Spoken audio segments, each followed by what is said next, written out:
sun still shows up on time, traffic hums, the coffee's hot.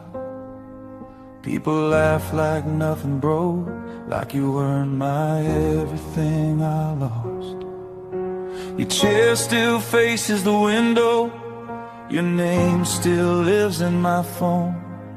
Every day feels counterfeit since the night I came home alone. They say time's a healer, but it just sharpens the edge.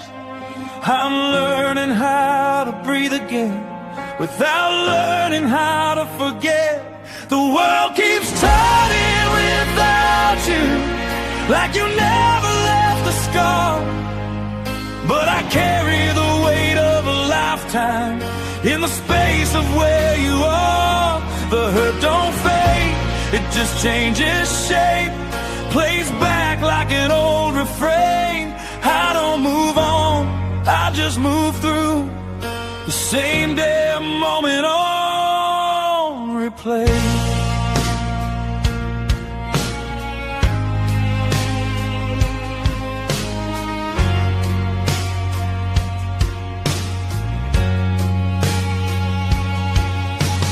Voice still echoes in my head in grocery aisles and midnight drives. All right. How's everybody doing on this Wednesday night? And of course, my camera is all jacked up. Anyways, hope everybody's doing okay. My name is 12 Gauge. Welcome to my channel. 12 Gauge Investigative. If you're new here, thank you so much for being here. If you've been here before, hey, what can I say other than thank you for coming back and gracing the channel with your presence? Because, of course, without you, there's no me. You know, tonight, hopefully in a little bit, I'm going to have Jules or Joy or Julia or JJ or whatever we want to call her, gonna have her come on up. And we're gonna discuss the killing fields. We're gonna discuss a lot of things. We're gonna talk about just anything and everything. Hopefully to make it pretty fun and pretty entertaining. Once again, you know, true crime is a beautiful thing.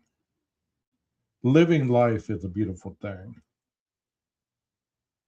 But what happens whenever people take it too far?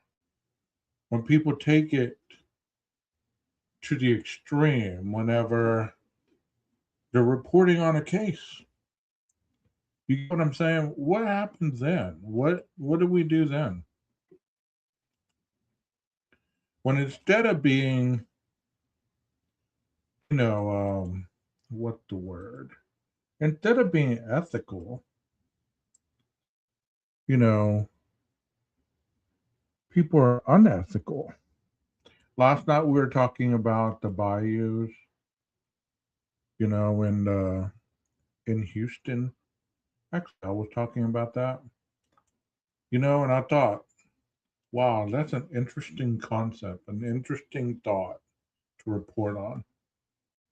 And then today I was looking and listening to the Uvalde case, which is sad. It's really sad.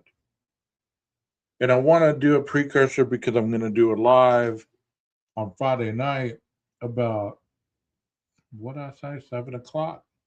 I'm going to do a live and I'm going to be talking about the trial that's going on. And if you don't know anything about it, Adrian Gonzalez was one of the officers that was supposed to be helping during the time that the shooter entered school.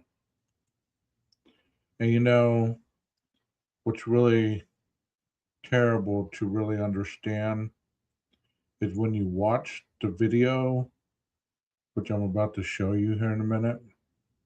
When you watch this video and you can understand how seconds are so important when it comes to saving a life. I'm talking about seconds. I'm not talking about minutes. Not talking hours. I'm talking seconds. From the moment individuals entered that individual entered that school, the clock was ticking. The clock was ticking because that individual knew that he only had so much time before he was going to be discovered. And his plan of devastation only had so much time for him to pull it off. And so you think, what was he thinking? Well, he had just shot his grandmother in the face. He had just bought the AR-15. All this to eventually go and shoot up a school with the innocent people in here. And I'm going to play this for you. So if you're squeamish, if you feel that, viewing stuff like this is beyond you, then you probably don't need to watch what's about to happen if you're easily triggered. But if you're not easily triggered, I'm going to tell you, this is something that is very, they're not going to show the carnage or anything like that, but it's actually going to show you the timeline of how this went down. Here we go. Time can be cruel. The families in Uvalde know this better than anyone. Most have now watched the videos showing what happened inside Robb Elementary during the 77 minutes that forever changed their lives. So 77 minutes. Think about that. Think about 77 minutes. Think about 1 minute of your life. And you're hearing all this around you. You're hearing gunshots. You're hearing crying and screaming. And you can feel the uneasiness all around you because you're trying to stay alive. So for 77 minutes, this individual inflicted pain upon the school. And there's a special place in hell for people like this. At 11:28 a.m. on May 24th, 2022, surveillance footage captured a man crashing a truck into a ravine near the school. Oh my God, they're running. I don't know why. So if you don't remember this footage, ABC showed it.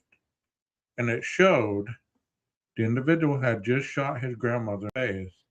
He drove the vehicle, crashed it into the ravine, and got out and started walking towards the school. Oh my God, it's lots of time. Moments later, he ran towards the campus, firing his weapon. A teacher who...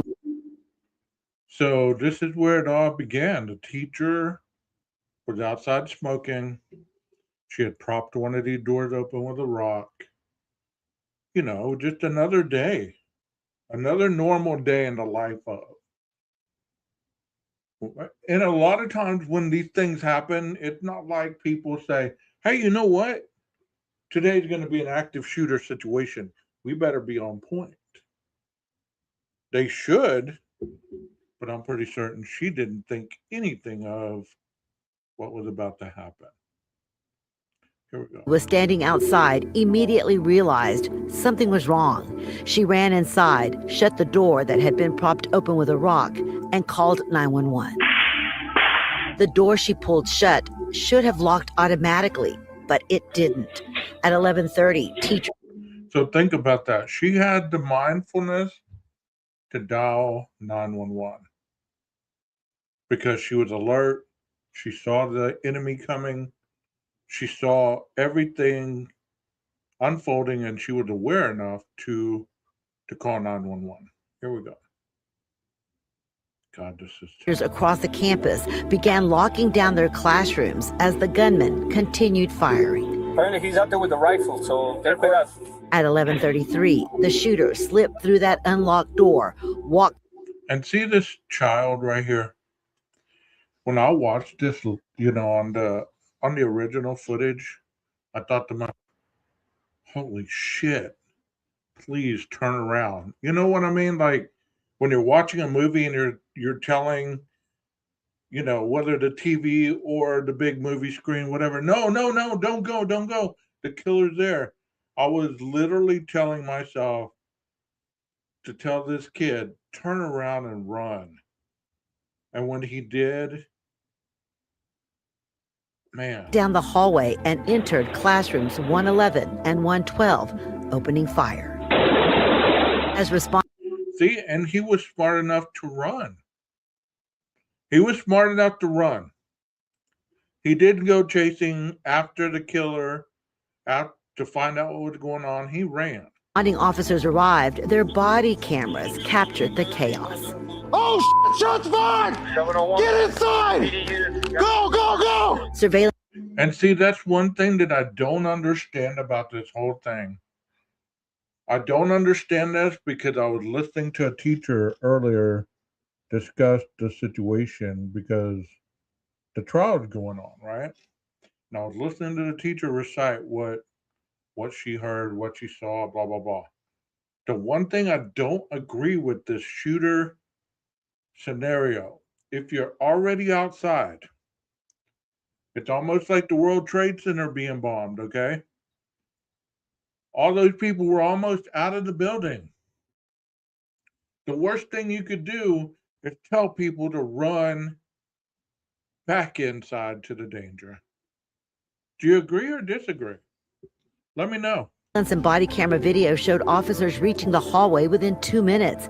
Investigators say during that time, the shooter fired more than 100 rounds with his AR-15 rifle. 100 rounds. I have an AR under my bed right now. I have over 1,000 plus ammunition sitting over there waiting for me to go shoot. Not at some kids, not at innocent things, but at targets and whatever. Think of 100 rounds. That's not a lot. I mean, that is a lot in a limited amount of time. 100 rounds. That pop, pop, pop, pop, pop, pop, pop, pop, pop, pop, pop, because it's a semi-automatic weapon. I'm no weapons expert, but think about that. Pop, pop, pop, pop, pop, pop, pop, pop. You're going on a trigger as fast as your hand will go. Fired inside the building, Uvalde. At 11:36, two groups of officers entered the school from different directions. According to investigators, Uvalde School District Officer Adrian Gonzalez was among the first to go inside. Okay, so that's why he's on trial, and the bald-headed guy, him too.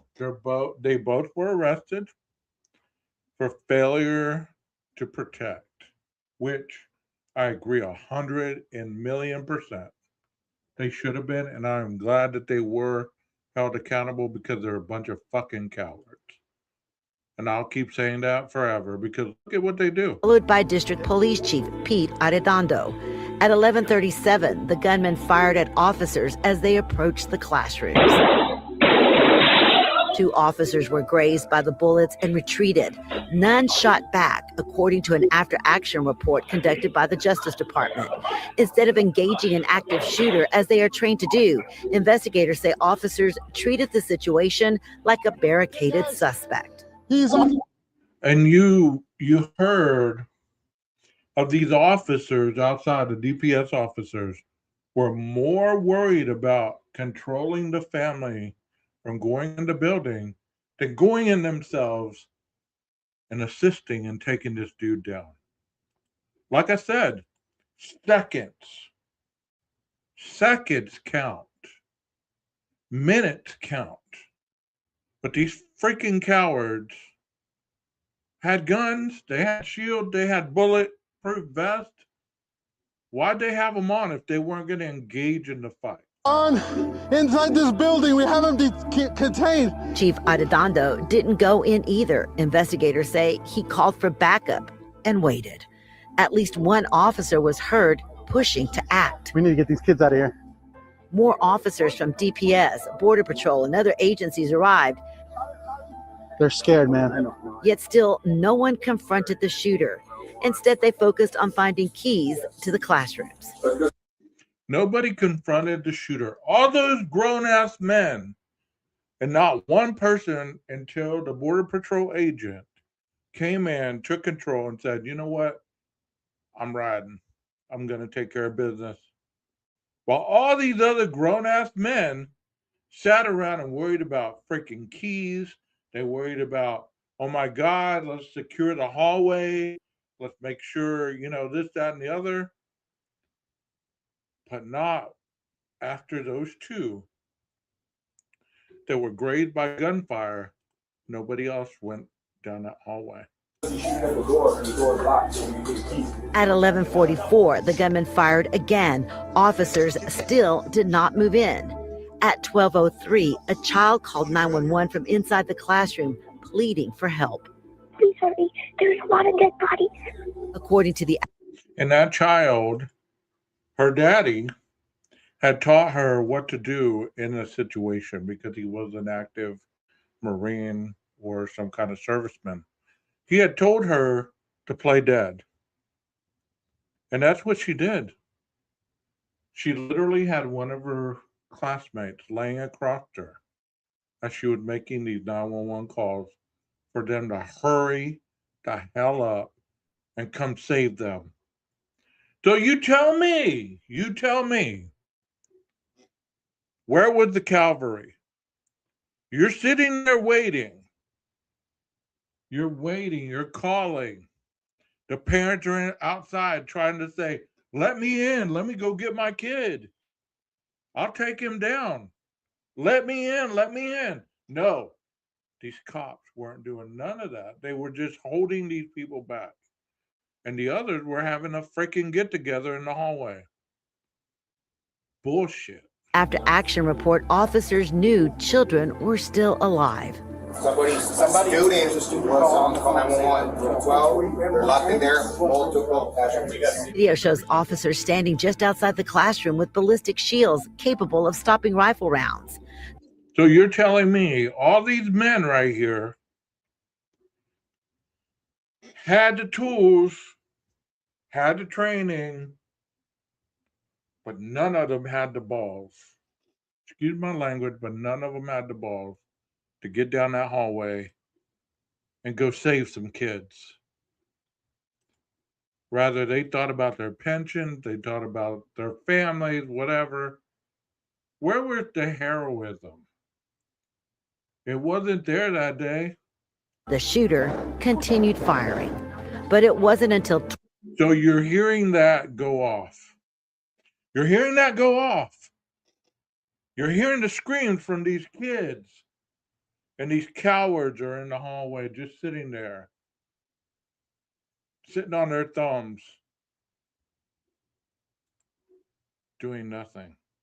How could you live with yourself knowing that these kids were being murdered and butchered and you could have stopped it and you did nothing? 12:50, after 77 agonizing minutes, that a Border Patrol tactical team made entry and killed the gunman. Inside, chaos erupted. So many officers crowded the hallways that paramedics struggled to reach the wounded.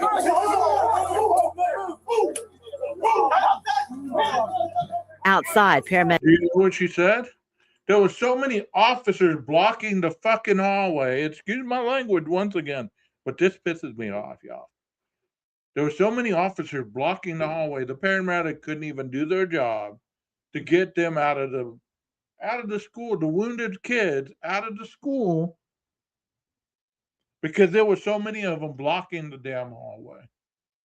That is bullshit. What do I think about ICE's action today in Minnesota? We'll have to watch that because I don't have a clue what happened. But let me finish this up and then we'll go watch that. Set up a triage area trying to save whomever they could. Deputy Felix Rubio paced in desperation, searching for his daughter, Lexi. I see something. No, but let me get the answer for you. Let me work on that, okay? Please bring her home. Please. Maybe I promise you I'll have you an answer. Promise. Never let you down. I'll let you down. Lexi was. So they're all out there just bullshitting with each other, talking about being brave and being a police officer and all this, that, and the other. They didn't do like the Nashville cops did.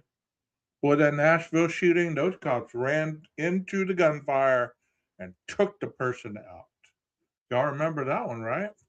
They didn't fuck around. They didn't wait for higher command to say, okay, go after them. No.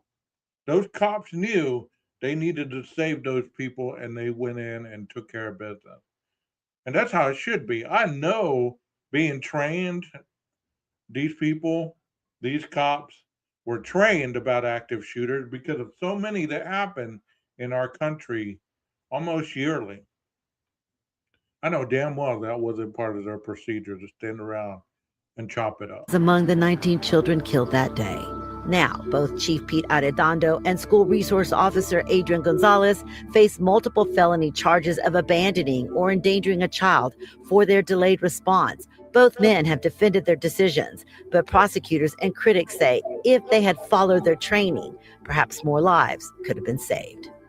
I'm Rebecca Lopez. And I will be doing some more of this on Friday night, so y'all be sure to tune in. Let me see what Walt's talking about, so we can share what he's wanting to ICE in Minnesota, huh? ICE.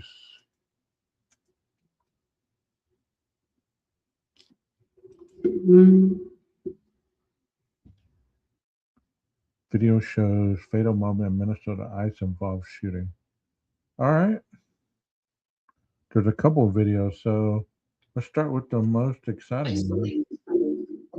Hold on a second.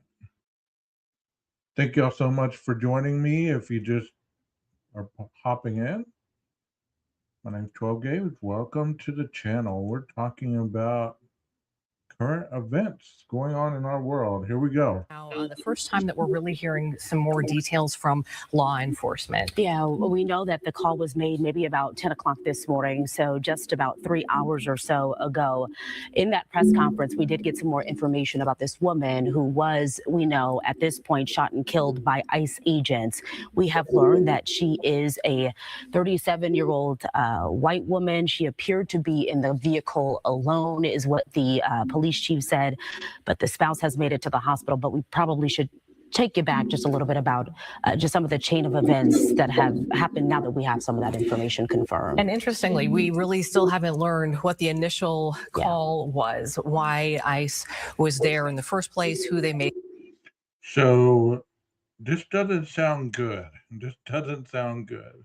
Have been looking for, but we know that while ICE agents were there, according to Mayor Fry, there were about a dozen or so plus agents there, and that, you know, we've seen there's some video out there. We're actually going to be showing it to you here shortly, so you can see for yourself. But in the course of of them looking for somebody, people started to gather, crowd started to gather. More law enforcement shows up, and I'm not exactly sure at what point the incident happened with the woman in the vehicle, but we know that there was a woman in the vehicle, and according to again, you'll see the video for yourself and you can kind of watch. There are two narratives here, one from the Trump administration, which we'll read to you in a second, and then one we just heard from local law enforcement.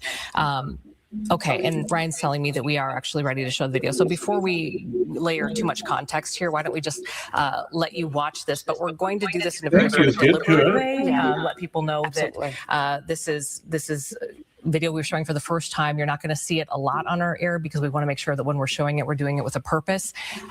So there's no audio here as well, and you're going to see this sort of play out. So just a warning to those who may not want to see this. Who cares?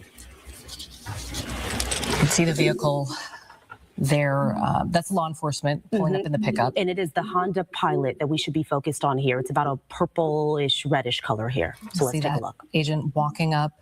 And then there's another agent. I don't know if you can see that one right there. Yeah, three agents involved. One was kind of closer to the front of the vehicle. The other kind of pulled on that driver's side door handle. Yeah. So again, there's no audio here. We don't know what's being said. We don't know really anything else about this woman, other than we know that she was not the target of the initial investigation. That was confirmed by the police chief. But there are some other angles of this as well that are being looked at. So that's kind of one pass of the video. And again, Okay, so it looked like that Honda Pilot was getting stuck in the snow, right? The agents helped her out of the snow, and it looks like she ended up going down and hitting a pole. As this other car, or either she hit this car and then hit the pole. We didn't really see all of that, but let's see what we're about to walk up to. Right.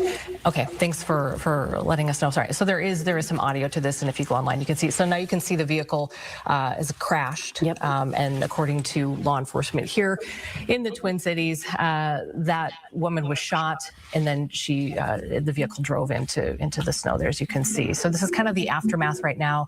This video is turned the other way. We want to just show you what's happening. We didn't have a lot on the front end of this, and every time we show video, we kind of like to show prior the incident and then as much after. But this is what we have, so we wanted to show. Okay, so she was shot. Let's watch this again.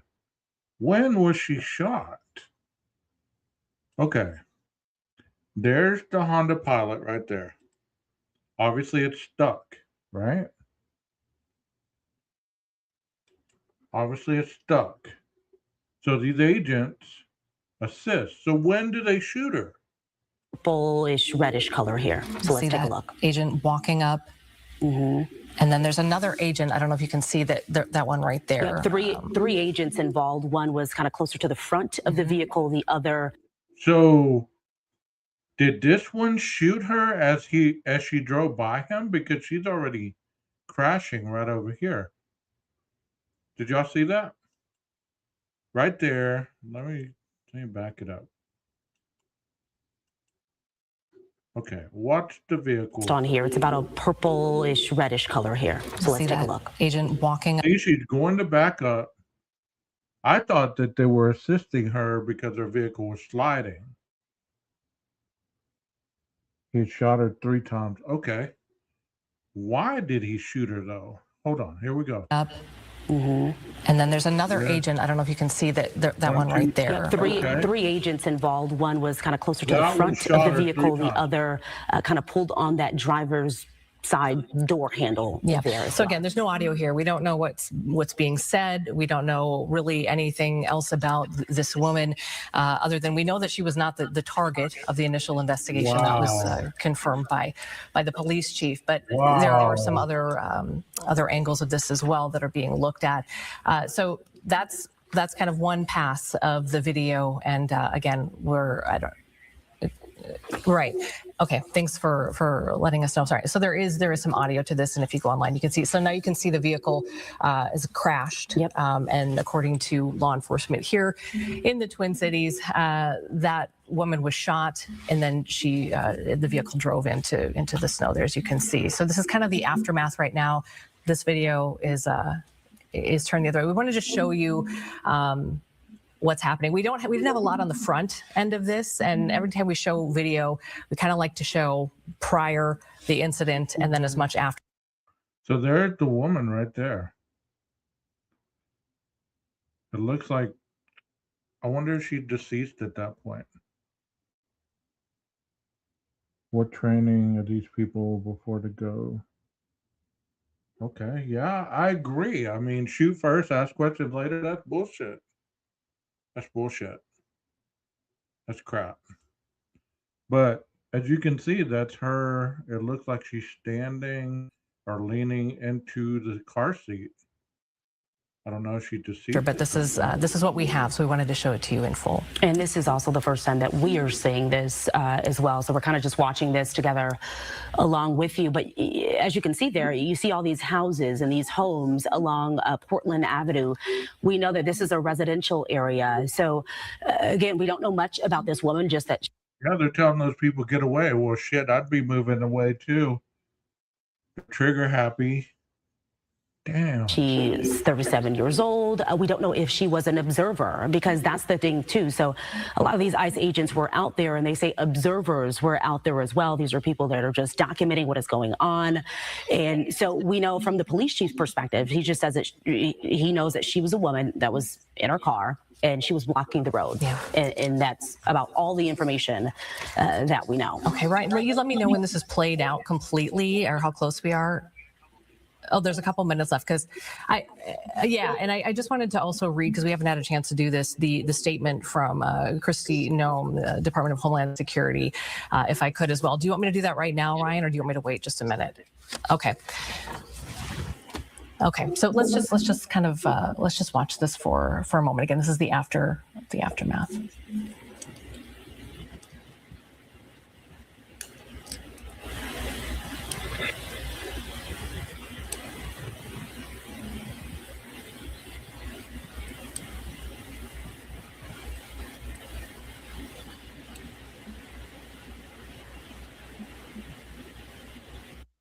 I have no words. I have no words whatsoever. I mean, like I said, when I first started watching this, it looked like she was stuck in the middle of the road. She was spinning her tires a little bit. It looked like they helped get the vehicle back on its course, and as she passed that ICE agent, something occurred from the first time that I saw it. She ended up crashing into the other car and the pole. Obviously, he shot her as she drove by.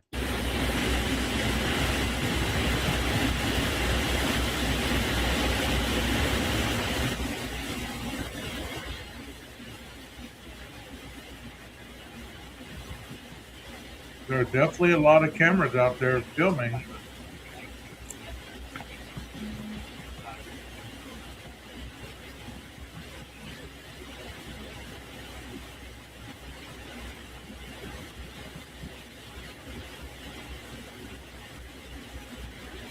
Three times in the face. Wow.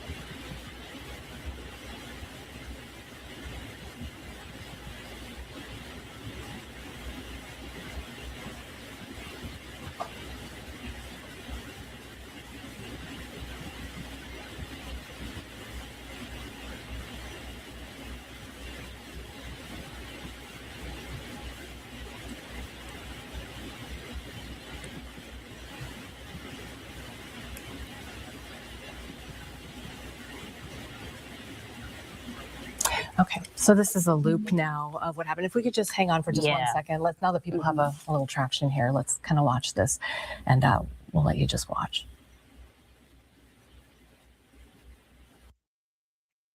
That was quick. That was quick. Wow.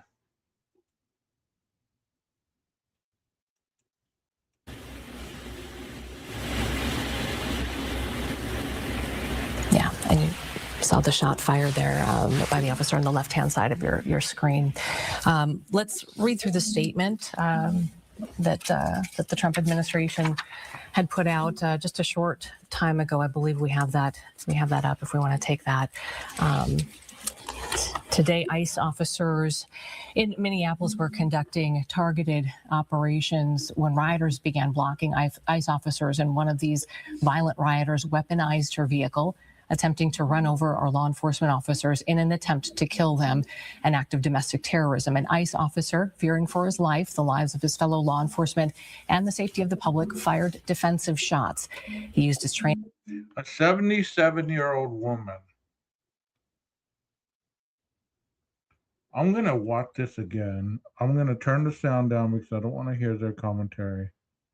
I want you to watch this, and I want you to make your own mind up as to what really happened or what did not happen. See right here, I thought that she had gotten into a wreck with this vehicle almost, and she was stuck. I thought she was spinning out. And I thought these officers to get off. I thought they were getting out to help. Obviously, they were not. They were getting out to kill. That statement said that she was attempting to run over the officers, and she was an aggressive rider. So she was in her vehicle riding. Okay? And I'm not making this political, but I want you to watch it with your own eyes, okay? All right, here we go again. Obviously, right here, they all jump out. Still, okay, she didn't attempt to run over him. The other guy moved out of the way, but still, obviously, he was safe enough to get off some shots, right? This is bullshit. This is crap. Let me see if I can slow this down. Let me slow this down so that we can actually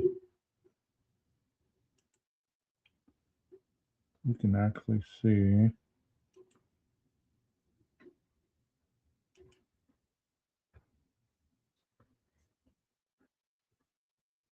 Okay, did you see anywhere right there? Did you see anywhere right there that she almost ran over any of the ICE agents? Did you see anywhere right there that she ran over any of them? Because based on his statement, they used their training because this rider almost ran over them and they were fearful for their lives. See what this says. The shooter came from the parked vehicle in front of her. She was backing when he was walking. Then she was turning away. Then he opened fire. Okay. Obviously, y'all know more about this than I do because this is the first time I'm seeing this, the first time I'm hearing about it. Had a very busy day. But I don't agree with the statement that the president made, and by no means does that make me anti-Trump. I just don't agree with what that they gave as an explanation. A nice officer fearing for his life, the lives of his fellow law enforcement, and the safety of the public, fired defensive shots. He used his training and saved his own life and that of his fellow officers. Come on, man. Come on. That's somebody's grandma you just took out, bro. Somebody's mother you just took out, bro. Let's see if this one's any clearer. The vehicle is Lower right there. And it happens so fast that it's hard to see what takes place in this particular video, but that is the front angle. And then we have also obtained some video from behind where it happens, but that is the vehicle that belongs to the woman who was killed today. And and it happens so fast. The vehicle is Lower right there. And it happens so fast that it's hard to see what takes place in this particular video. Okay, that's but more that is clear the front than the angle, other and then angle. we have also obtained some video from behind where it happens, but that is the vehicle that belongs to the woman who was killed today. And as Randy said, there were 3 agents in particular surrounding the car. It's unclear why she was parked at an angle in the street or what was happening in the street at that time. We do know that as they approached her vehicle, vehicle. One agent told her to get out of the car, and then we see the car start to move, and then we hear the shots. So that video you just saw is the one that President Trump also viewed this afternoon as well. And post watching that video, the president did put out a statement. That's a good thought right there, Walt. I like that.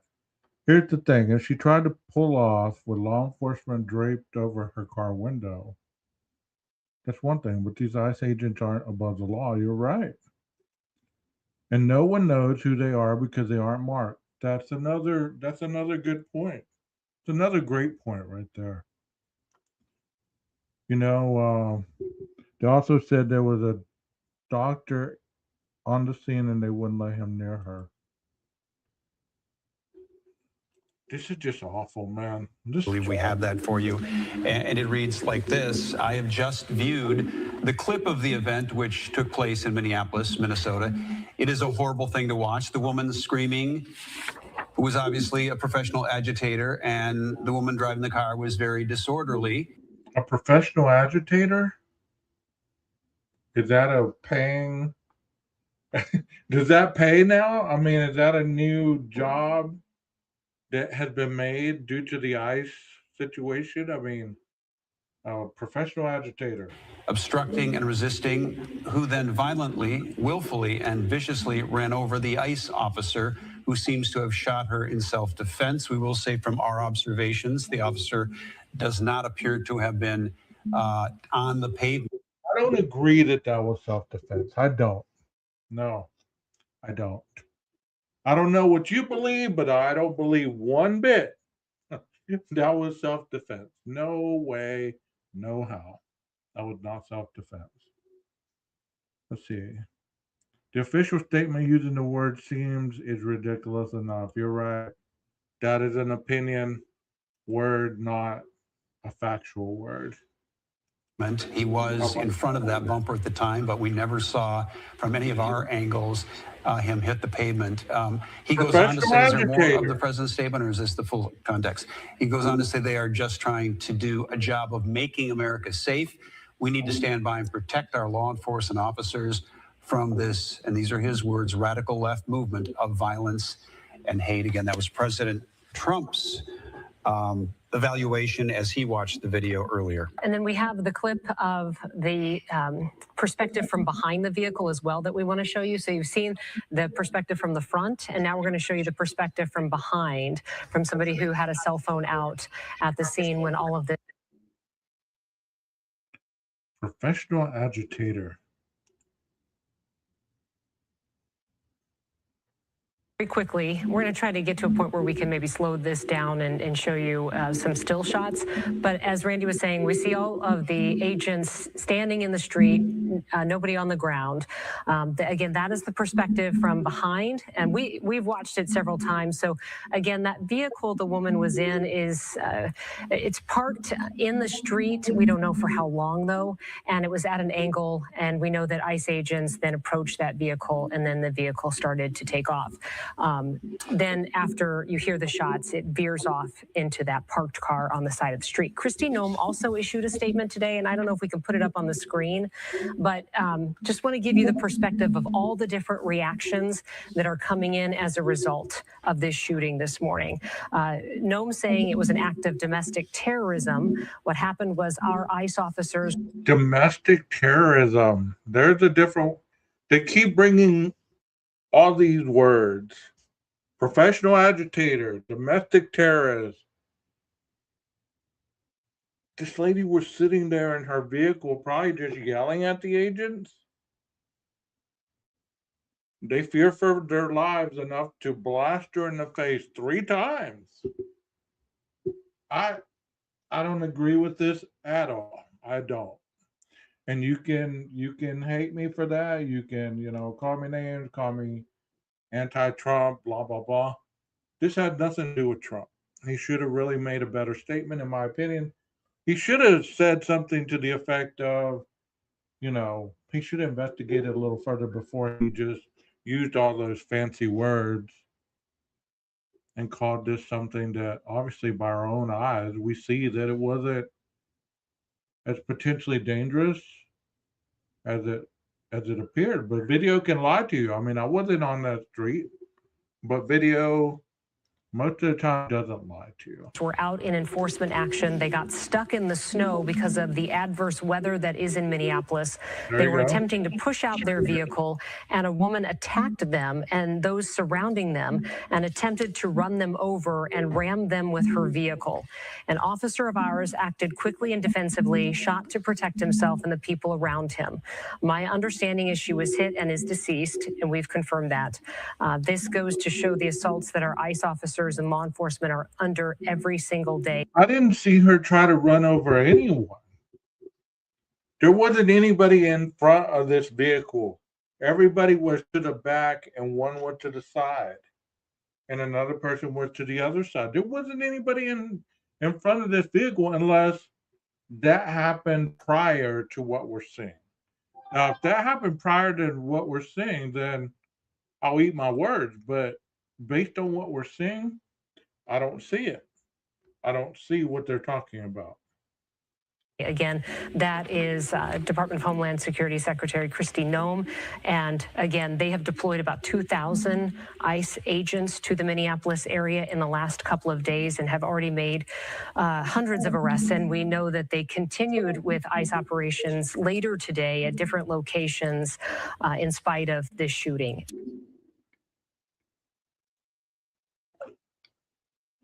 Wow. Let's see one more, and then that should give enough time for my friend to be home and ready to. As we come on the air, this is the scene in South Minneapolis right now. Hundreds of people still gathered peacefully as the sun sets on a day city leaders said they feared would come. Just hours ago, a 37-year-old woman was shot and killed by an ICE agent on the city's south side.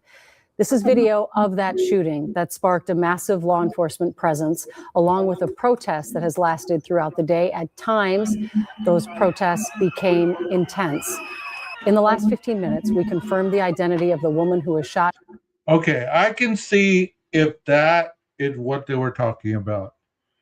But to loop this woman at doing the same thing those people were doing, no, sir. No, sir. No. She apparently, based on what we saw, was not being hostile. And killed this morning. Her name is Renee Nicole Good. Thank you for joining us tonight. I'm Julie Nelson. And I'm Rena Sargentopoulos. This all happening, just several videos from several different angles and different speeds of the video. But we begin at the scene where this all started this morning near 34th and Portland Avenue South. Gordon Severson was among the first people on the scene, and he leads us off tonight to explain what led to this moment. Gordon? Yeah, this whole area behind me here was blocked. Who lives nearby, who argues the woman was trying to get away from federal agents when she was killed. As I was leaving, I heard honking and a lot of honking and a lot of yelling. I live in the other side of this alleyway over here, so I ran down the alley. As soon as I got to the end of the alley, I heard 2 gunshots and a car crash, a really hard car crash, and then I heard yelling. And the next thing you know, I got in my car, I came out here, and I came through here with nothing but ICE agents.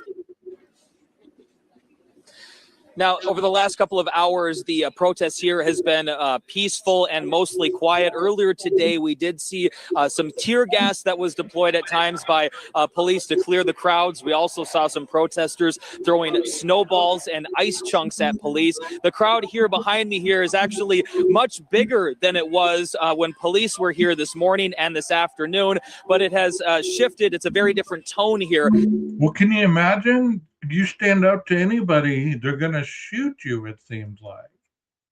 Let's look at this angle. This angle posted to social media shows agents repeatedly. Okay, there she is, the Honda Pilot, okay? They were further behind, so if they view her as a threat, of blocking them or whatever, at this point, what it looks like is they help her get out of the way because she had been stuck. That's what it looks like in the other video. Telling the driver to get out of the car. The driver then backs up, and as soon as she drives forward.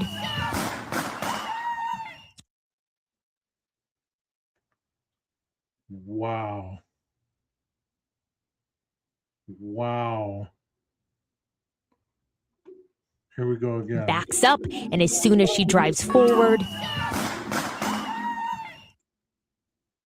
So, do you believe that they were making her an example? Do you believe that they were trying to use her as an example to the rest of the people that were possibly wanting to harm them? Do you believe that, her being killed was an example? You think they said, well, you know what? We're You tired hear of 3 shots fired. A federal agent reholsters his gun as the red SUV loses control and crashes into another vehicle. Another angle shows the driver waving her arm as a vehicle passes. Another car pulls up and more officers get out. They approach her vehicle and repeatedly tell her to get out of the car. They pull on her door. She backs up, then. So you tell me she let that one truck go by. She waved that other truck go by, right? She waved it by. And then out of the blue, these people bust out of their vehicles, face covered, all this stuff. No identifying factors, nothing to identify that they were ICE people. Okay? Law enforcement, nothing. At 77 years old, my mom and dad are in that age range, they're in their 70s. I can promise you, most people that I know in that age range are going to be scared because of these unknown variables of these people coming at them with guns, with their faces covered. Who wouldn't be scared of that? Tell me. Tell me, y'all, who wouldn't be scared of that? Starts to drive forward. See, this guy right here walked up on her and started blasting. That was not out of fear. That did you watch that and say that was out of fear? Look at this. This guy or gal right here is obviously telling her to get out. And look, this person walks up on her just like somebody in a movie starts blasting. She backs up, then starts to drive forward. That's when an officer fires his weapon and you hear 3 gunshots. This is that same video in slow motion where the officer, near the front bumper of the car, fires his weapon.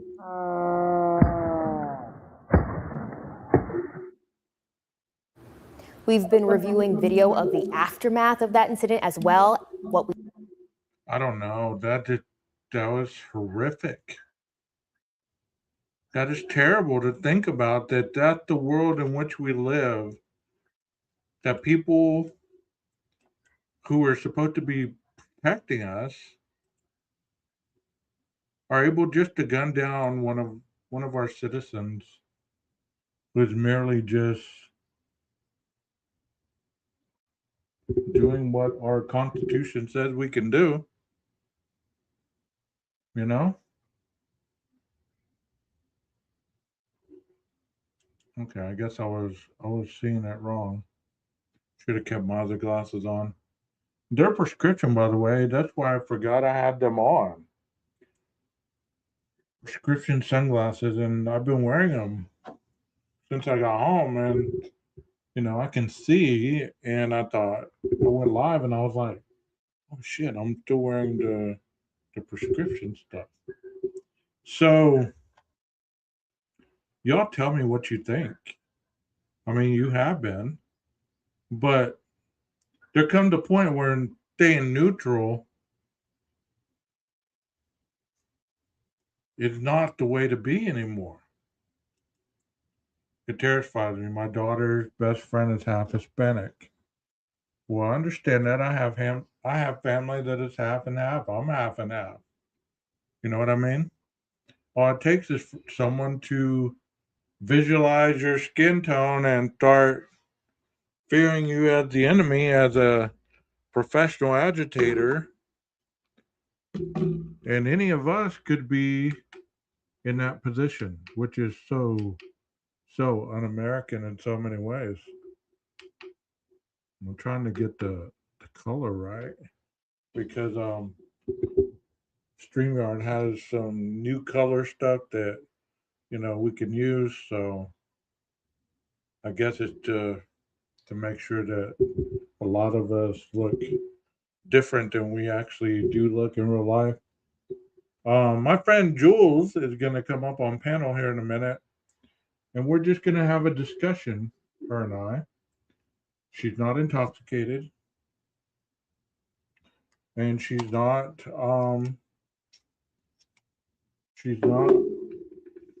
right wing or left wing that I know of. It's going to be a pretty just us talking. So I hope that you guys stay around because it should be interesting. She's been on my panel before. Her other half is native, so she isn't more citizen than any of these agents. Oh, she is more citizen. I gotcha. So there you have two different situations. The Uvalde case, which is going on, this obviously happened today. That's fine, Walt. That's perfectly fine. I thought I said something else, I was like, what? You don't have to apologize for that. So Jules had been on my panel before. She was on my panel when Andy was up one time. And we're discussing different things. When her and I are talking, you just never know where the conversation is going to go. And to have a podcast, you obviously have to have somebody else to bounce situations and ideas off of. And when it's just her and I, we can talk for hours and hours and hours. And go ahead and put the right backdrop to this. And it is out of control. Walt, you're right. It's so damn out of control. You have to worry about normal citizens shooting and killing you. Then you have to worry about ICE agents now shooting and killing you. You have to worry about the police. You have to worry about juvenile offenders shooting you and killing you. I mean, I'm all for guns. I really am. Guns don't kill people. People kill people. That's my thought on it. If it wasn't a gun killing somebody, it would be something else. And people would still defend that it wasn't what you thought it was. It really wasn't that type of knife. And blah, blah, blah. But it wasn't a knife to begin with. 2 different weapons, 5 different people. All that shit that goes on every day. And, it's funny to me. Not funny. It's comical in a sad way at this point about that case, because I watch a lot more TikTok than I watch YouTube these days, because it seems like TikTokers, especially a lot of newer ones, they're really getting on the case for a lot of us that have walked that Idaho case from the beginning. We have been able to go from start to where we're at today. And a lot of these people that are just coming on board, they're still talking about stuff we talked about 3 years ago. And they're trying to make it sound relevant.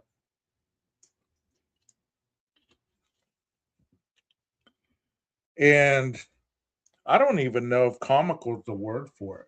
I don't.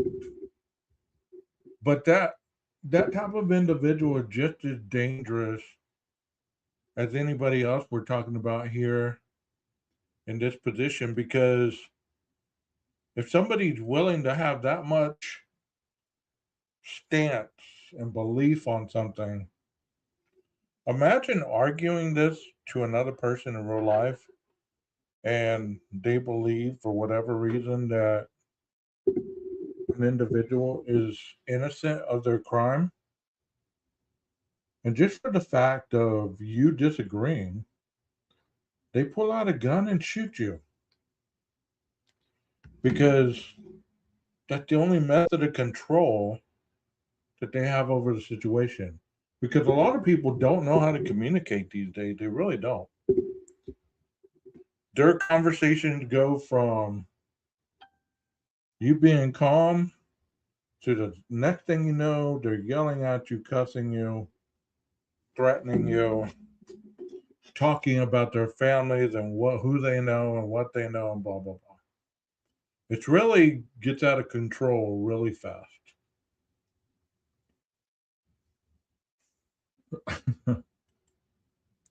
Speaking of that, earlier Jack Showalter was in Titanium chat. I've seen that dude's. Somebody made a profile and put his picture on it. I saw that person yesterday in another chat I was watching, and I was like, "You believe that these people are killers, but yet you're comfortable with parading them all around like a joke?" And I heard a TikToker say something earlier that made a lot of sense to me. If you have to say this is for entertainment purposes only, that should tell you everything you need to know about what's going to come out of their mouths. Or how about this? We're just all searching for the truth. None of us know what really went on, but we all want the truth. And everything I say is my own opinion, so therefore I'm looking for the truth in my confusion. So how is that equal change? Can y'all answer that for me? If I'm confused, if I have dementia, and I'm trying to lead you to the promised land, and I'm sitting here screaming that, Bugs Bunny is coming, and we're all going to be better people, you just need to listen to me because you need to wait and see that change is coming and Bugs Bunny is going to lead us to the promised land. Are you going to believe what I say? I'm definitely confused, but I'm looking for some logic. How is logic ever birthed out of confusion and supposed lying and deception and everything else that people discuss? And I'm not talking about anybody on YouTube. I'm talking about in TikTok, these people are like that. I think they figured that will protect them from liable. I can't believe with some of the garbage being spewed out that the suit hasn't been filed yet. Defamation is a hard case to prove. It really is. At least that's what I read in my study that, defamation is a hard one to prove, but yet it is provable. There have been some defamation suits that have actually really stuck. You know what I mean? So it's not without reason. And all it takes is one. And then all of a sudden, Idaho's going to be no more.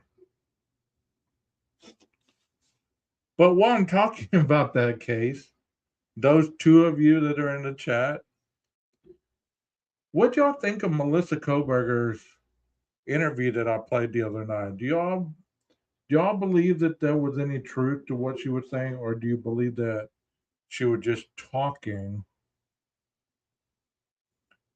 to get people to quit looking at her family or her own professional path in life, to quit focusing so much on them and to focus on Brian?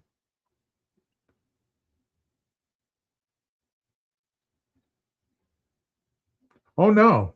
No. According to a lot of TikTokers, the video of the 11/12 at 2:27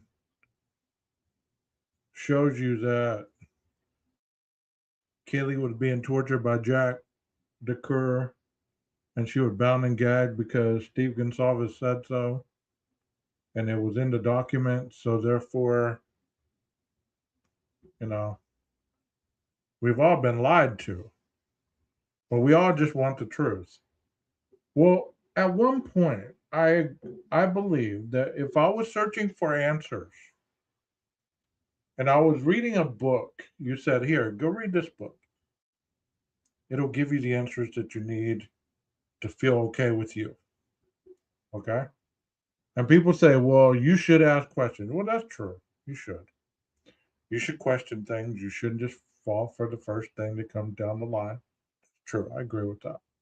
But if you give me a book and you say there's documents in this, there's pictures, oh, here's a zip drive with videos in it. I want you to finish looking at this and you tell me if you believe more often than not that who we have in custody is the right person.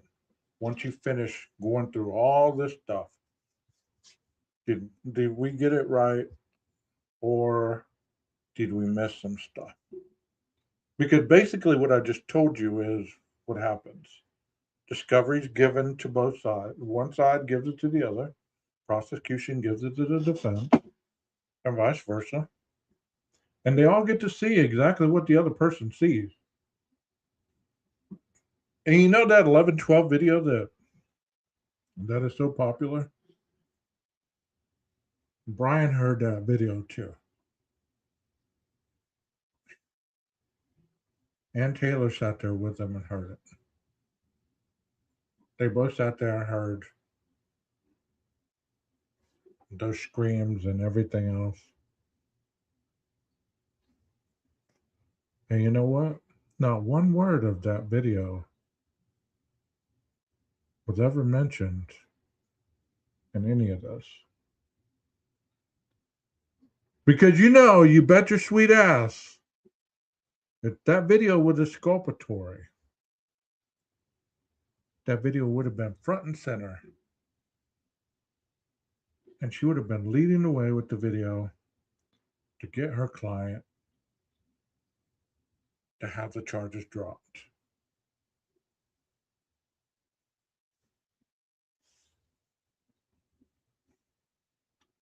Here's a question. Have you heard anything about Kaylee being shot? I had someone argue the other day that the autopsy states she was shot, and I haven't seen that anywhere. To be honest,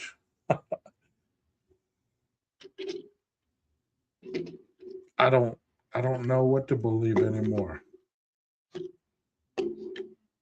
I go with the initial findings that, there were cuts and gashes and gouges,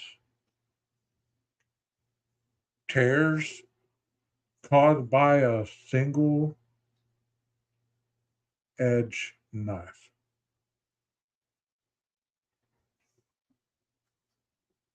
At no point did anybody mention finding any ammunition, finding any casings,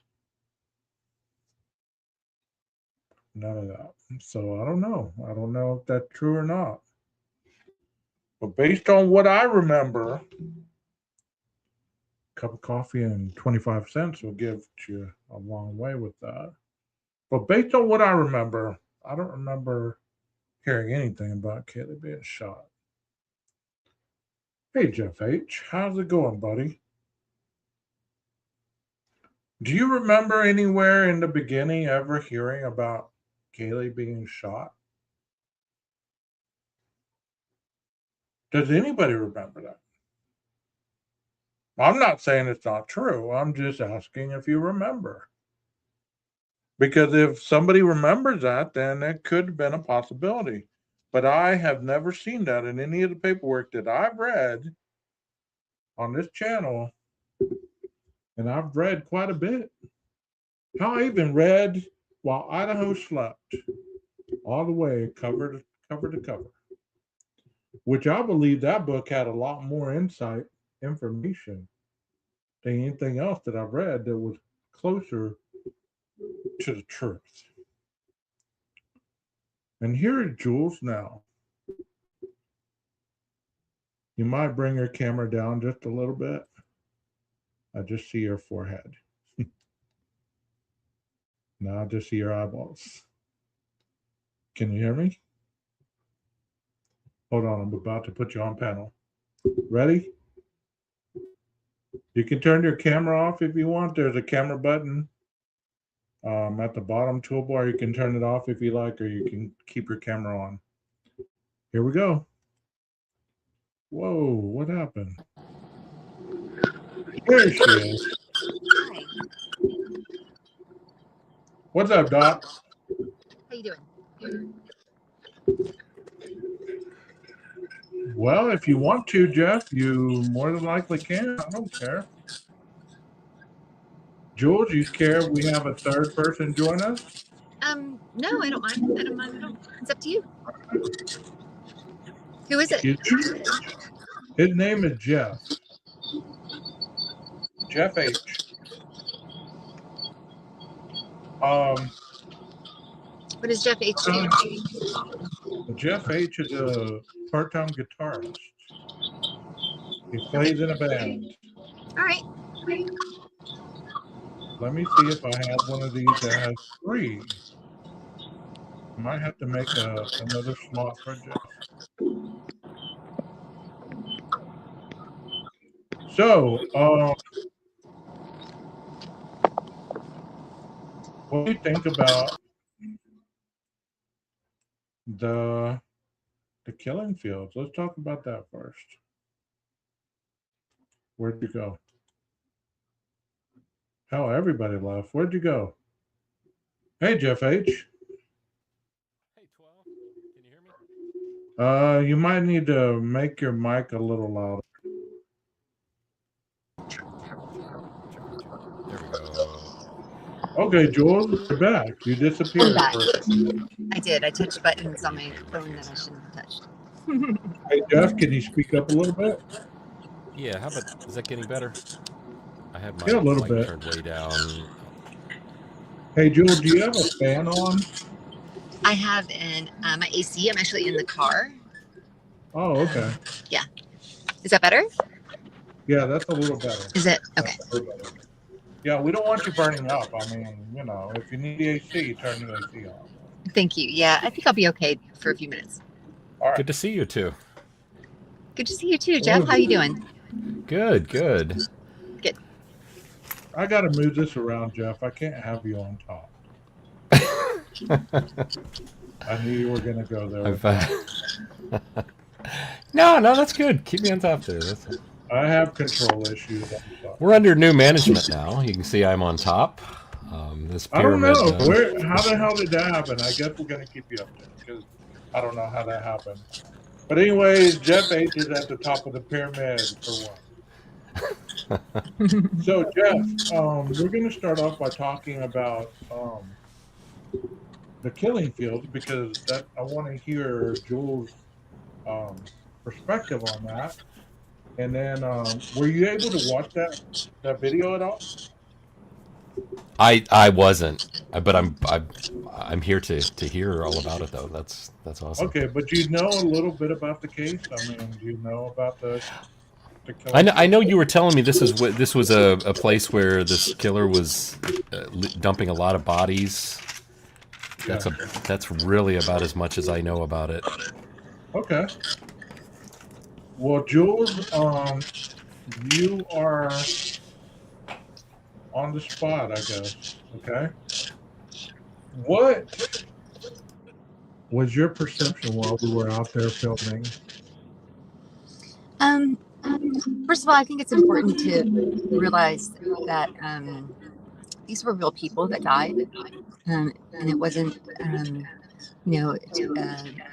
like a CSI show, or these were real humans that passed away, and real families that were suffering, and probably still are suffering from grief of losing their loved ones. So it was sad being out there, originally just seeing it, just knowing that like these were real girls that were out here that were murdered. it was kind of creepy looking at the house that Robert lived in, who was accused of the murder originally, who lived next door to the fields. His place has just struck me as really dark and like really just, I mean, I know he hasn't lived there in a while and it's not been occupied for many years as far as I know, but it's just struck me as creepy, and I can see why he was accused of it, because it just didn't really look right. Like he had a trail riding company. He had people that were riding horses through the field. So at first I was kind of like, well, why would he have people riding through the fields where he dumped bodies? Like, that doesn't really make sense. But I could see why he was accused of it, because apparently he had been named by his ex-wives as being very promiscuous and into like really a lot younger women. But I can't really say that that's not the case with a lot of men. So that, like, I think that's a pretty common thing. But the beating the horses thing, like they accused him of, not accused him, but had witnessed him beating horses to death and then leaving them in the fields.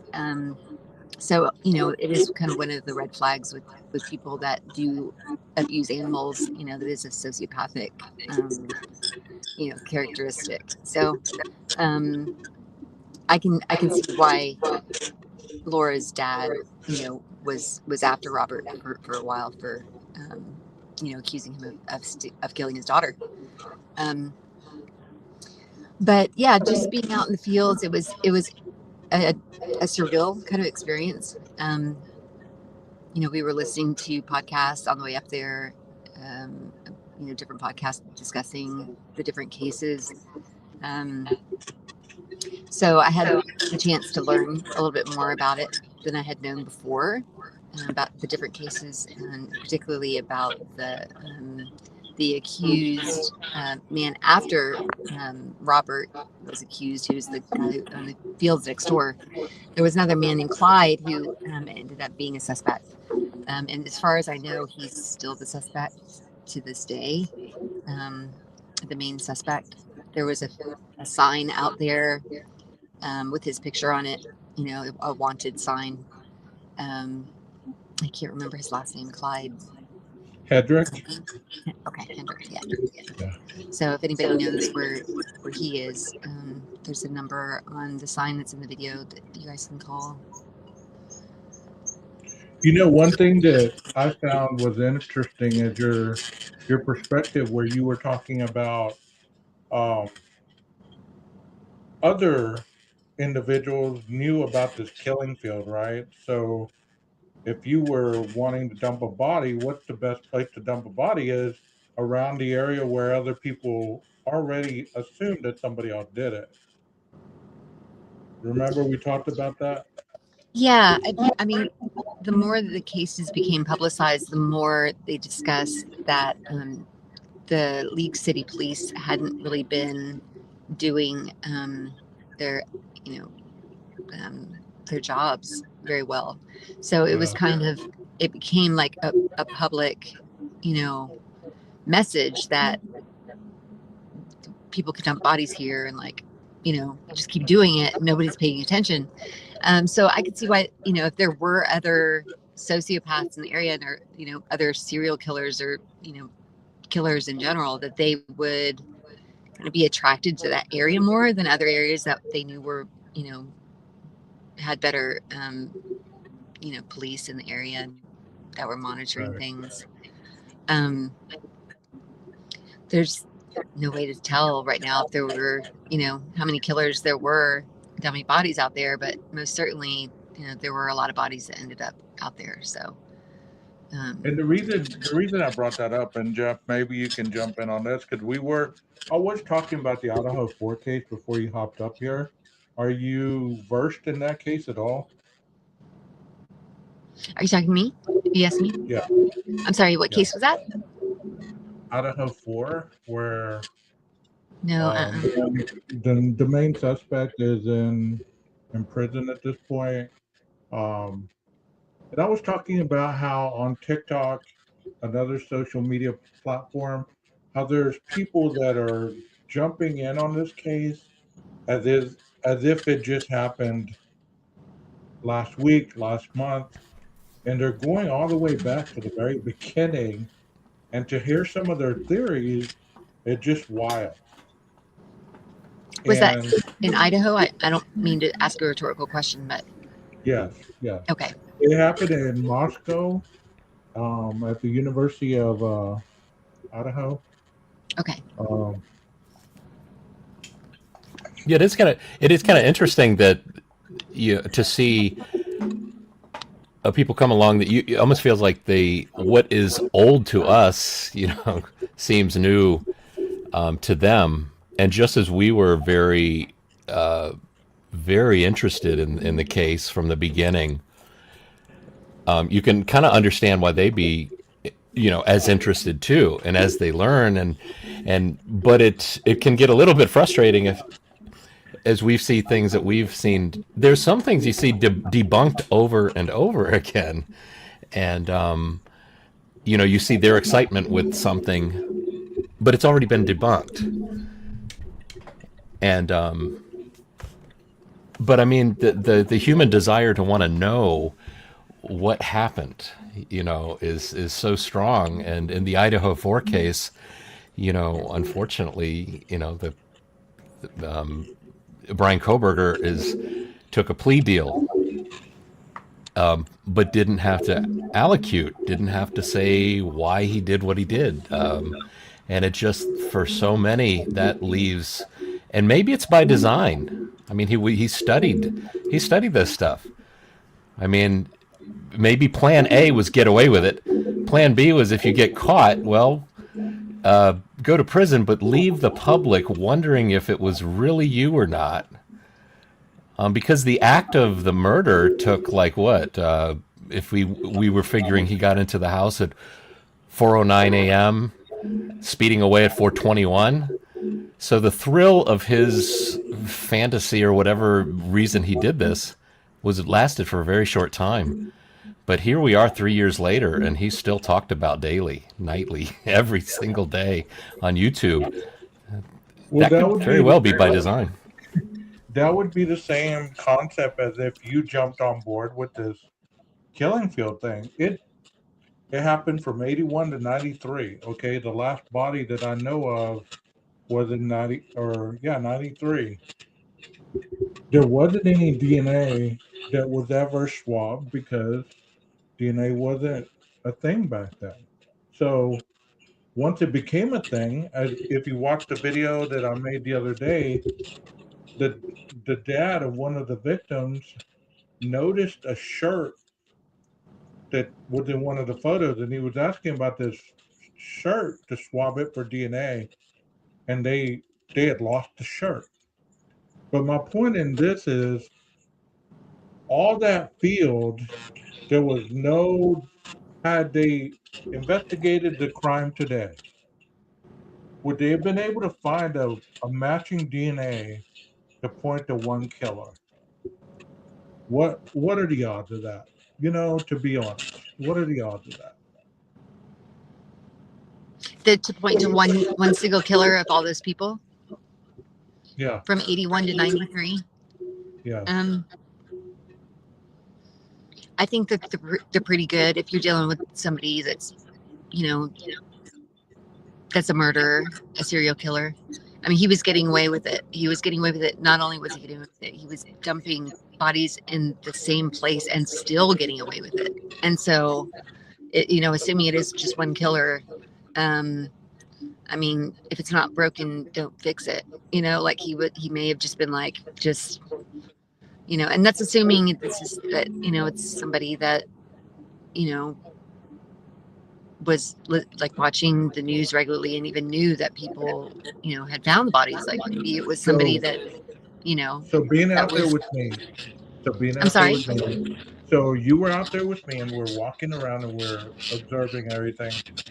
Based on what you've heard about this crime, do you believe that there's one person involved in this whole scenario of 30 bodies? Or do you believe that there's multiple killers with different variations of bodies that were found? I don't have enough information to be able to say honestly what my opinion is. It would take so many different facts for me to say that one way or another and make a determination. What struck me as really strange about being out there was that there were mattresses. I don't know if you've already talked about this in the show yet or not, but No, I haven't. I was kind of waiting for you to come on. That is the part of the video that I did see of your video. I did catch that part. Yeah, you'll have to excuse my potty mouth in that video, but it really just struck me as like really inappropriate to have mattresses out there. But just, I mean, that really stuck out in my head. I mean, it just seemed like a really odd place. First of all, there's a church right in front of the killing fields. The church actually bought the property, and then establishing memorials for the girls kind of behind the church in like the, I guess, backyard, so to speak, of the church. And so not only do you have a church out there, but you have 30 bodies that were found in this field. And to have a mattress out there, it just seems like a weird place to have it. Like, weird place to be hanging out. Usually, people put mattresses in the woods to have makeout spots, or, that just, I want to know more about this bed and why this bed was put out there and who has slept on this bed.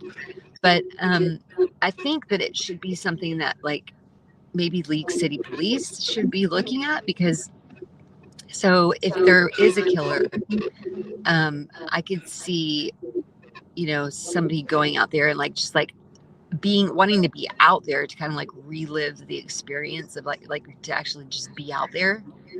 I can't see anybody else wanting to sleep out there in the woods. I just can't. I find it odd, unless it's like a family member, when somebody that had passed away, like somebody who's grieving and they just want to be close to their loved one. But even then, I mean, it just seems like a very odd place to want to sleep or do anything else. Well, I'm gonna talk to Jeff about the Idaho stuff, but I'm gonna run some stuff by you, just blanket. Like, you admitted you don't know a lot about it, and I'm gonna run some facts that we do know about the case. That these aren't made up. It's been proven. It's in the document. Blah blah blah. One thing. This individual cell phone pinged 23 times by the residents. Is that correct, Jeff, or am I misquoting? Yeah, I think it was a lower number at first, right, that we heard, and then it was raised to 23. Yeah. So between the hours of late night and early morning, these phone pings were captured around the area close to the home in which these murders took place. Another thing, within 100 yards, okay? Another thing is there's footage from a home that is 50 yards away facing west, where the cul-de-sac comes in, and there's one way in and there's one way out. You have to travel around an apartment building and then go back down by the house and then out and to the right. This camera captured this white vehicle driving by from this time frame to this time frame. The murders happened at between 4:08, 4:10, and you see the car speeding away at 4:23. Just before 4:20. Oh, just before 4:21. Okay, 4:21. So the last sound that you hear from the home happened at 4:17, and they're captured by that same camera that's facing west away from the home where the murders took place. The neighboring house, yeah. Yes, you hear a loud thud, you hear supposed whimpering, and then a dog starts barking. Okay? So there's... From the camera, you hear a whimpering? Yeah, from the neighbor's camera. It's like, yeah, the neighbor's camera that's 50 yards away from the house where the murders happened. Was the whimpering of the dog that started barking? Did it sound like a dog? The dog started barking. Now was the dog of one of the victims? I think the whimpering is assumed, at least I assume, and I think law enforcement assumed it was a struggle between someone. To me, it really sounds like, well, if you combine it with some of the witness, semi-witness testimony, because she was in the house, she didn't see this happening, but it sure sounds like the killer killed 2 people on the 3rd floor and then perhaps chased his 3rd victim from the 3rd floor down to the 2nd floor.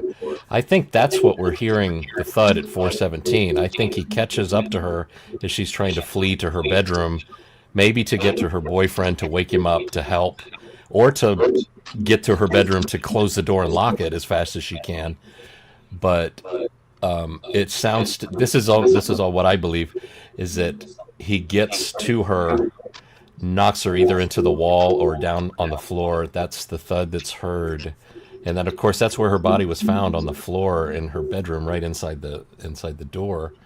And the dog starts barking at that point, which I can tell you this. I've got a German Shepherd, and there was a time where, it doesn't happen often, but my wife and I got into an argument over something. We started to raise our voices. The dog started barking and just coming up and just clearly is saying, stop this. This is not what happens in this house. You know, you're freaking me out. I'm getting really anxious. And that's what I am interpreting the dog's barking to be, because the dog apparently I think was on the 3rd floor, not in the room where the 2 murders happened on the 3rd floor, but in the adjacent one. I think when they ran down. Do you have the video of the 417, like that little clip? Yeah. Maybe keep talking about it, and I'll see if I can find that. Well, the dog supposedly, at 421, 422, the suspect's vehicle was leaving the residence, okay? Leaving at a high rate of speed. They captured this vehicle at certain camera points. Well, this vehicle's phone has been turned off from, God, I haven't thought about this in a while, 247, 254 to probably 28 minutes after the crime's committed. So his phone is turned off between the time he left his residence till he's heading south on the road to take the long route back home. He turned his phone back on. It pinged with one of the towers, and next thing you know, he stopped, had the phone call with his mother that lasted so many minutes, and all At this 4 in the morning? Yes. And all this stuff is in the paperwork that was gagged for so many years. So over time, you start getting all this information, and it is just that. It's just information. It's not in any kind of sequence. It's just information from interviews. From you get the videos, you get to see, you get to hear all kinds of stuff. All this, and you really don't. You have to pretty much put it together in your mind from the PCA that was originally given to the public. You get what I'm saying? Yeah. How many people were murdered that night? 4. 4? And it was a. And there were 2 surviving roommates. One of the roommates saw the suspected killer walk right by her. She described him, but she didn't give very descriptive, such as eye color, skin color, nothing like that. Just that he was dressed in black. She said clad in black, but he was dressed in black. He was so tall. He weighed so much. He presented himself to look like an athlete, a basketball player. this kind of stuff, and there's been a lot of discussion over all this because the killer left DNA on the knife sheath, on the button snap. That DNA was traced in sequence, the IgG process that came to, I don't know how to paraphrase this. They sent it, they got an STR profile, which means that it was a male DNA sample. It was sent to the FBI lab. They went and they got a name, Koberger. They ended up in Pennsylvania, went and got some trash out, swabbed one of the pieces. It came back to the father. They compared it to the STR, I guess, and then you get the son's name, as far as I can remember.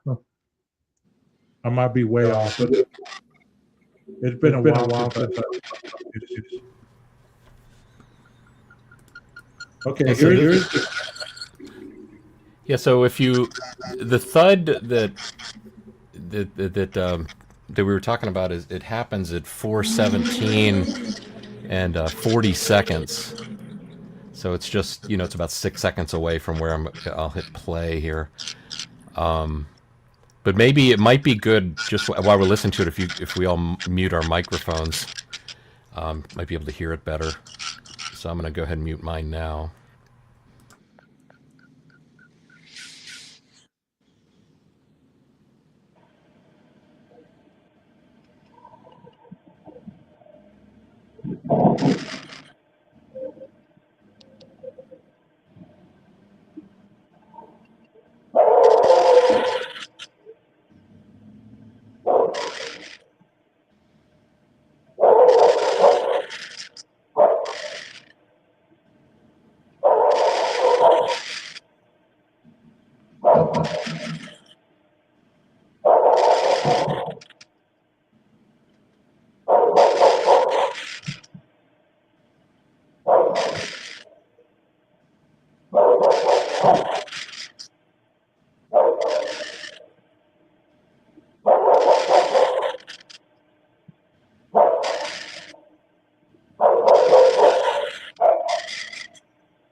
Oh, sorry, it's get broken into clips, so the next clips would start at 4:20. I don't know if you want to hear that one and just go straight, because it's a minute in, and then you see the fleeing getaway car. Just go in. You see. Oh, that's my dog. That's not on the. Joel, you have some dogs, right? Yeah. Before you play that, Jeff, I'm going to ask you this. Hey, shh, hold on. I mean, I'm not a dog expert.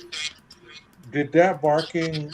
This is a golden doodle. Okay, you know what a golden doodle is? Yeah. Okay. Would you have thought that this dog was indoors or outdoors, based on what you heard? I mean, It's hard to say. I don't even know where the house was located that had the murders. It was, so I guess the camera was facing the top, or facing, it was positioned on top of that one house, I assume is a house. And what house were the murders in? So the point of view of this camera, if you're the camera, it's to your left, and then turn your head a little further back. So it's kind of like it's coming from over your left shoulder. Nanook, I know you want to be a part of the show too. One dog at a time. I see. So it's it's basically, if the camera is facing 12 o'clock, the murder house would be at 7 o'clock. Oh, in that direction. So the sound has to kind of come from the house. We can show a map of the house. That'd probably help. Okay. I wish he probably wants to tell us what Murphy is barking in the video. Right. Exactly. I speak dog. He's like,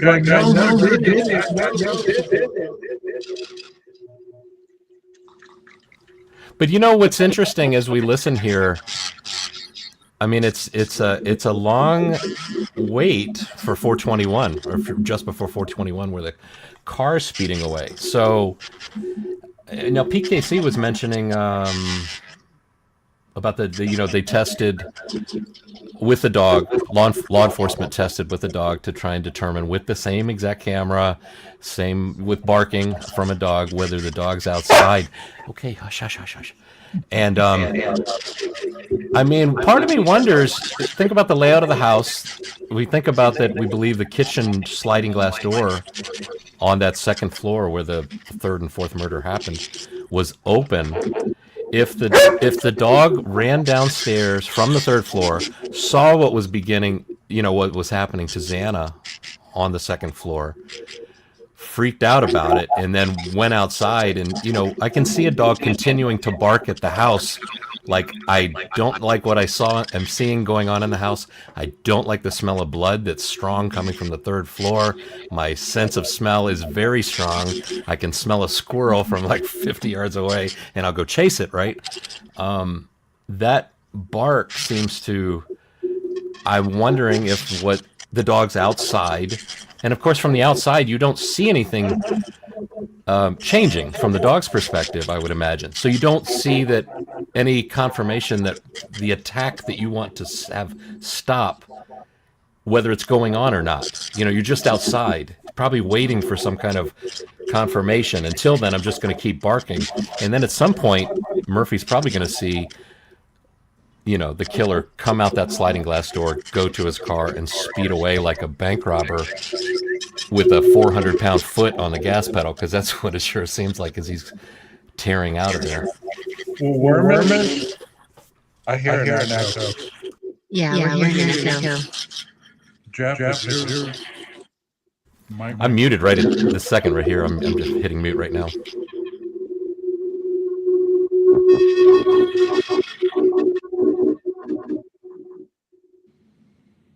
Yeah, that's pretty loud. Okay, the question is, I'm still hearing an echo.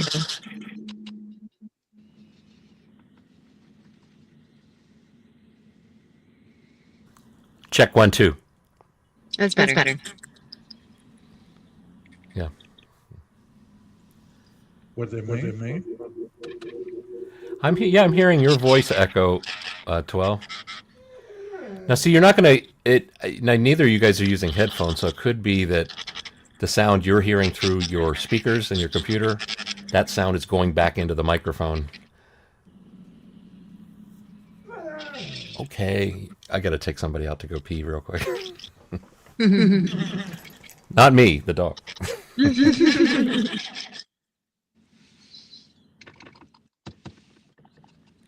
Okay. Definitely still hearing you. But it's only been since the clip got pulled up. I don't know how that would. Yeah, let's try that. Yeah, that clip was causing the echo. Yeah. That's good to know. Yeah, the clip was causing the echo. So your dogs, when they start barking, okay, I'm not trying to say you're a dog expert or anything like that, but if you heard your dog barking like that dog, would it alerted you that something was wrong? This is what I got out of hearing the dogs. When my dogs bark, I can tell the difference in their bark between when they're just kind of like barking at something, just barking, and when they're barking at something that they're looking at, right? If somebody's standing in my driveway and they're looking out the window and they're barking, it's a different bark than if they hear somebody knocking on the door. When they're looking at somebody, they are, they're focused, and it's a very sharp, like very escalated bark. Like it's like, like it's hard to describe, but it's just a different bark than if they can just hear something, or they know somebody's, like, if they're just barking. That dog to me sounded like it was looking at somebody, like it was like speaking to that person, like, rawr, it didn't sound like a bark to me. That was just, barking to try to get someone's attention, or like to raise, like to alert someone. It sounded to me like it was like an attacking bark. Like it was like, I'm not a dog expert either, but I just, from my own experience of having dogs for a long time, there's just a certain sound to it. But I mean, without knowing the dog, specifically, it'd be hard to say, but that was my take on it. Maybe, I mean, it took over a minute for him to get out of the house from the time the dog first started barking. Is that correct? Right. So yeah, for 4:17 and 40 seconds is when the barking started. Well, that's when the thud happens. Then the barking shortly after that. So basically, right around 4:18, and then just before 4:21 is when the car is seen speeding away. So we assumed he's probably out of the house, maybe 4:20. So basically 2 minutes of the dog barking. Maybe we can assume, as things are going on, in that room. Because keep in mind, if I'm correct, in the thud that we hear at 4:17 and 40 seconds is him knocking Xana to the floor. Now her boyfriend Ethan is in the bed asleep, and then so he kills Ethan as well. The assumption is that he kills Xana first. She's on the floor, kills Ethan, and there's even mention of him cutting the back of Ethan's legs. Some speculate so that he can't, run after him. Some speculate that it's after kill, like just, wanting to be experimental. I'm not sure what the truth is, with all that. I mean, I don't know killers, but is there any possibility that if he's probably thought about doing something like this for a long time, when you're about to exit and it's about to all be over for you, and this is something you fantasized for a long time, and now you're there, do you take those last moments to say, well, I mean, I'm sure the dog is kind of like escalating the exit time. It's like, okay, the dog is making too much noise. I got to get out of here. But do you still stop and take the moment to say, I wonder what it feels like to just cut him up a little more?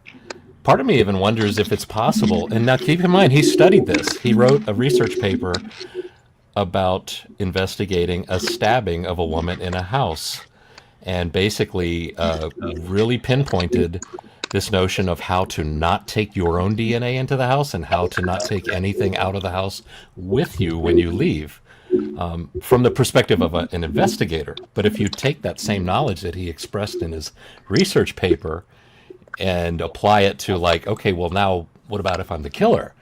Can I apply that same knowledge of how do I go into a house not taking my own DNA into the house and also not taking the DNA from the house with me so that it's evidence in my car? So, which is kind of what happened, which was what made this case very difficult for police, I think.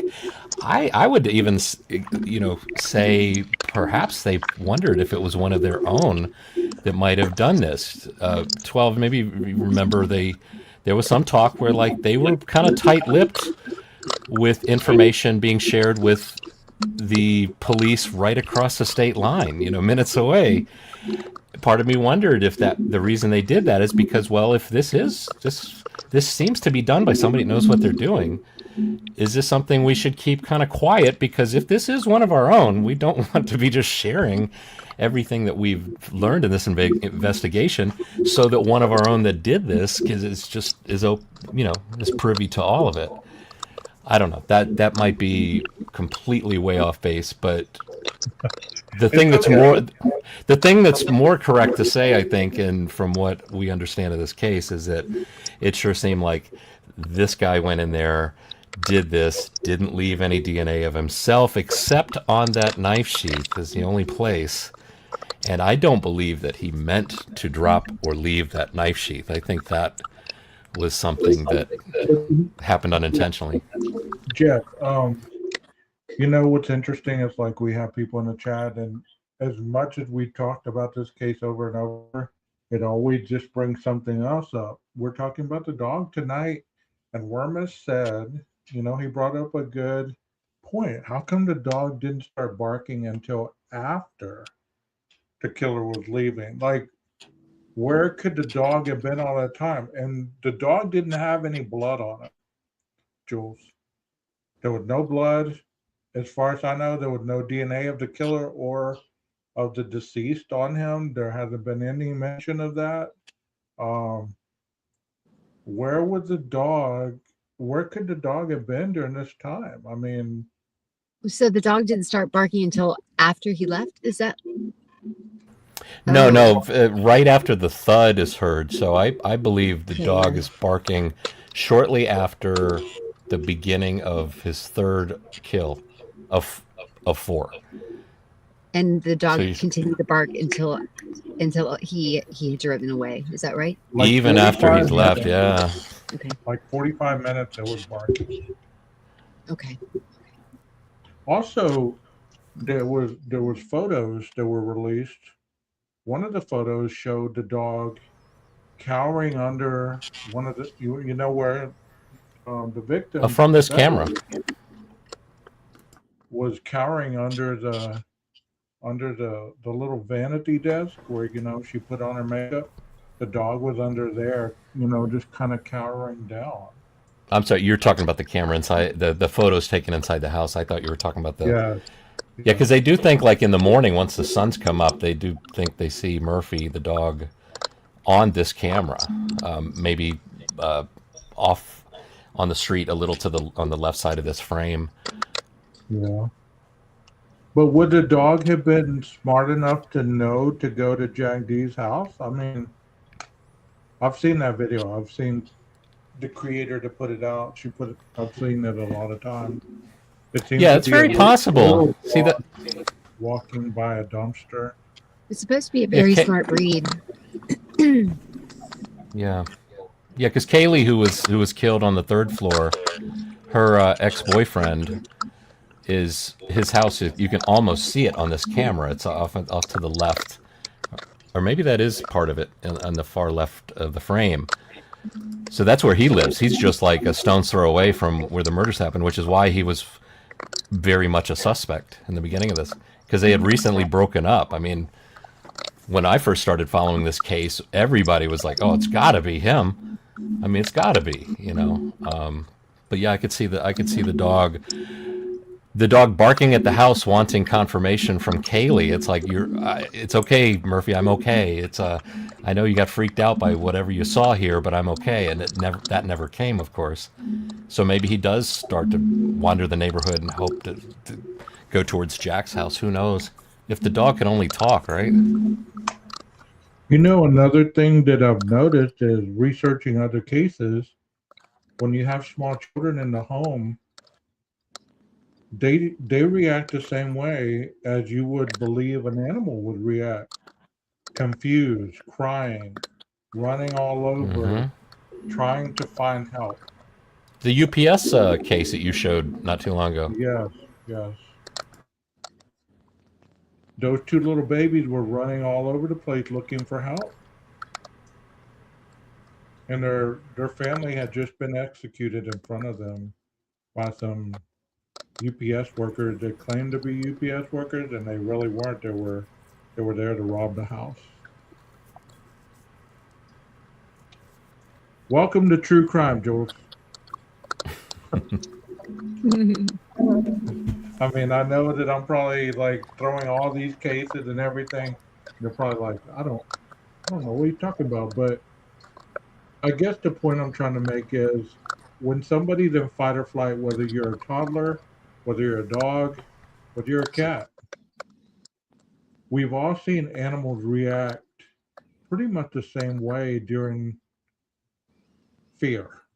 Would that be okay to say that? I mean, are y'all in agreement with that? Like, have you seen your dog react pretty much the same way as another breed of dog, regardless of their temperament, when they're freaked out or, you know, scared or, you know, I don't have any dogs, so I can't go on any kind of experiences. I have a yapper downstairs that every time it sees me, it acts like it has never seen me before. And it's a violent yapping. So it's like, okay. It's not until I speak that the dog kind of like cowers down, like, oh, you know what I mean? So I don't know. Yeah, my neighbor's got a really one of those tiny I don't know if it's a pincher or the little tiny or Rottweiler. No, it's a pincher. I guess a little tiny dog. And now my dog's a big old German Shepherd. So when that little dog is in the presence of this big old German Shepherd, you can see in that dog's face, he's like, and you can see his eyes dart up looking at his owner like, are you seeing this? Are you seeing this enormous monster that's in front of me? Are we okay with this? Should he be here? Should somebody do something? Somebody should call somebody. I'm going to keep barking at him. And, but you know, there's the anxiety. And of course I try to keep Nanook, my dog, away from him to keep this going. But I look, and I also look for signs that there's times where they're having a good time, you know. Nanook, and I tell you what, to see Nanook, he's really big, and see this little dog, you know how they love to, you know what dogs do when they first see each other? We shake hands as humans, they sniff each other, and to see this dog have to get up on hind legs to get up to sniff, it's the funniest thing I ever saw. I wish I had a picture. But yeah, to see that dog is like just barking like, I'm very concerned about this. Is somebody going to call somebody? I mean, really, like the humans would say in a situation like that, call 911, call 911, somebody call 911. You know, dogs are going to bark. That's, again, back to the dog we were listening to, the barking. That's kind of what it sounds like to me. That's my interpretation. I like that statement. My cat doesn't bark at anything. That's good. The moment your cat does start barking, that's when stuff's gone down. Yeah, you know something's about to happen. You know something's going down. So Jules, your two little dogs. I mean, they're not little by no means, but no, I have a pit bull and German Shepherd mix. Yeah, they're if they're scared, they're gonna mess somebody up. You know, they wouldn't be cowering. But I mean, you know, different breeds do respond differently. I would say fear, but I think it depends on, how many of them there are together too. Like there are packs of dogs that will attack when you get a single one, it won't. So there are different, circumstances, different factors involved. Good point. With any, any behavioral response. But I think just in general, there's certain biological things that happen, like biochemical things that happen when, an animal is in a fear state. There's certain just impulse, responses. And, I wouldn't say that,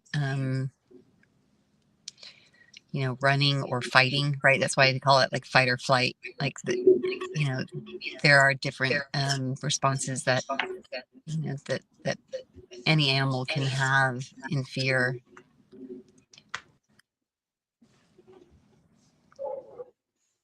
Okay. Yeah. I would imagine too, this barking that we're hearing, it seems fairly steady. I mean, it's so steady that there's even, the conspiracy theorists YouTube channels out there that wondered if somebody just took a section of dog barking and then simply copied and pasted it and repeated it, because there's, again, it's like we were in that mode in the beginning, because everybody's trying to figure this out before they had arrested somebody. Anything could be important. See something, say something, right? Even the smallest thing could be something more. So this case has been solved now, in my opinion. The guy has pleaded guilty to 4 murders. Even answered the question, are you saying you're guilty because you are guilty? He said yes. Are you happy with your attorney, with your legal representation? Yes. Anything they could possibly use for a plea in the future, or for an appeal in the future, taken care of. This is a closed deal. But yet, and it's just human nature. We just want to know. It's not good. It's not good enough, and it's really not good enough for even us. I mean, I would love for the person that they've arrested, Brian Kohberger, to just come out and make a statement. Jeff, talk about what he did or didn't do. At this point, he could do a press conference tomorrow and say, yeah, I did it. I enjoyed every minute of it. I have no regrets. Drop the mic and walk off. That still won't be enough for some. Because it's still not going to make sense. He would have to go through every gory detail. I mean, it's almost like he's enjoying hurting the families by not speaking. Mm-hmm. You get what I'm saying? He's probably been advised not to speak, too, by his attorneys. Excuse me? He's probably been advised not to speak, too, by his attorneys, because there's still, future, he's going to be coming up for, to be released. And, there's future efforts that will be made to get him out. Right. Yeah, I imagine they would never want to close anything. That's business opportunity for them as well. Why would you? Right. But think of all the other cases that are going on in this world where there are cold cases that nobody cares about. Nobody talks about the missing children. Nobody talks about Sebastian anymore. He's still out in bed found. What's that other one? Audrey Cunningham? Did they find her? I don't think they have. No, I don't believe so. But I'm not sure about that. They, I think they did get a confession. Wormus makes a good point, or recalling, back to when the trial was going on, or with Judge Hippler. Yeah, what can you believe from Brian Kohberger? I mean, I can understand they want to take the plea deal. They want it to be clean. They don't want anything unexpected to pop up and have him make a statement. It could be he could make a statement that could jeopardize the plea deal that they've arranged, Or I think what they probably feared most is he could make a statement that they couldn't corroborate, could just be totally made up, and could be extremely painful to the victim's parents. He could say, "Yeah, I'm pleading guilt. I'm taking the plea deal, pleading guilty to all this. Oh, by the way, your daughter just in her last breaths, she said something about what you did to her when she was 12." You know, something just hideous and awful that would just he would love as a killer to put out there in the, especially if he's watching any of these YouTubers, because anything he says is gold. Anything that law enforcement says is BS according to them. So, he's got a fan base that it's got to be boggling his mind if he didn't already foresee it. As good as social media is, I also despise it. I despise it for a lot of reasons. Not because before social media you were able to hide things, but you know what? Nowadays, one perspective is pushed by somebody, it's almost like a snowball effect. It gets bigger and bigger and bigger without even knowing the whole situation, kind of like the ICE thing earlier. We saw one perspective, but yet Donald Trump said that that lady was trying to run over those ICE agents, and they did. It was an act of counterterrorism or whatever, and they did what they had to do to protect themselves and other people.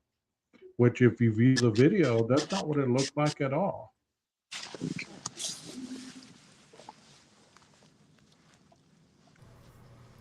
Yeah, I did. So far I used to follow political stuff, and I didn't. Well, just go back and that. watch this at the beginning. You'll see Yeah. what I'm talking about. Jewel, did you get your vehicle running to your expectations? It is currently running. Yes. Yes.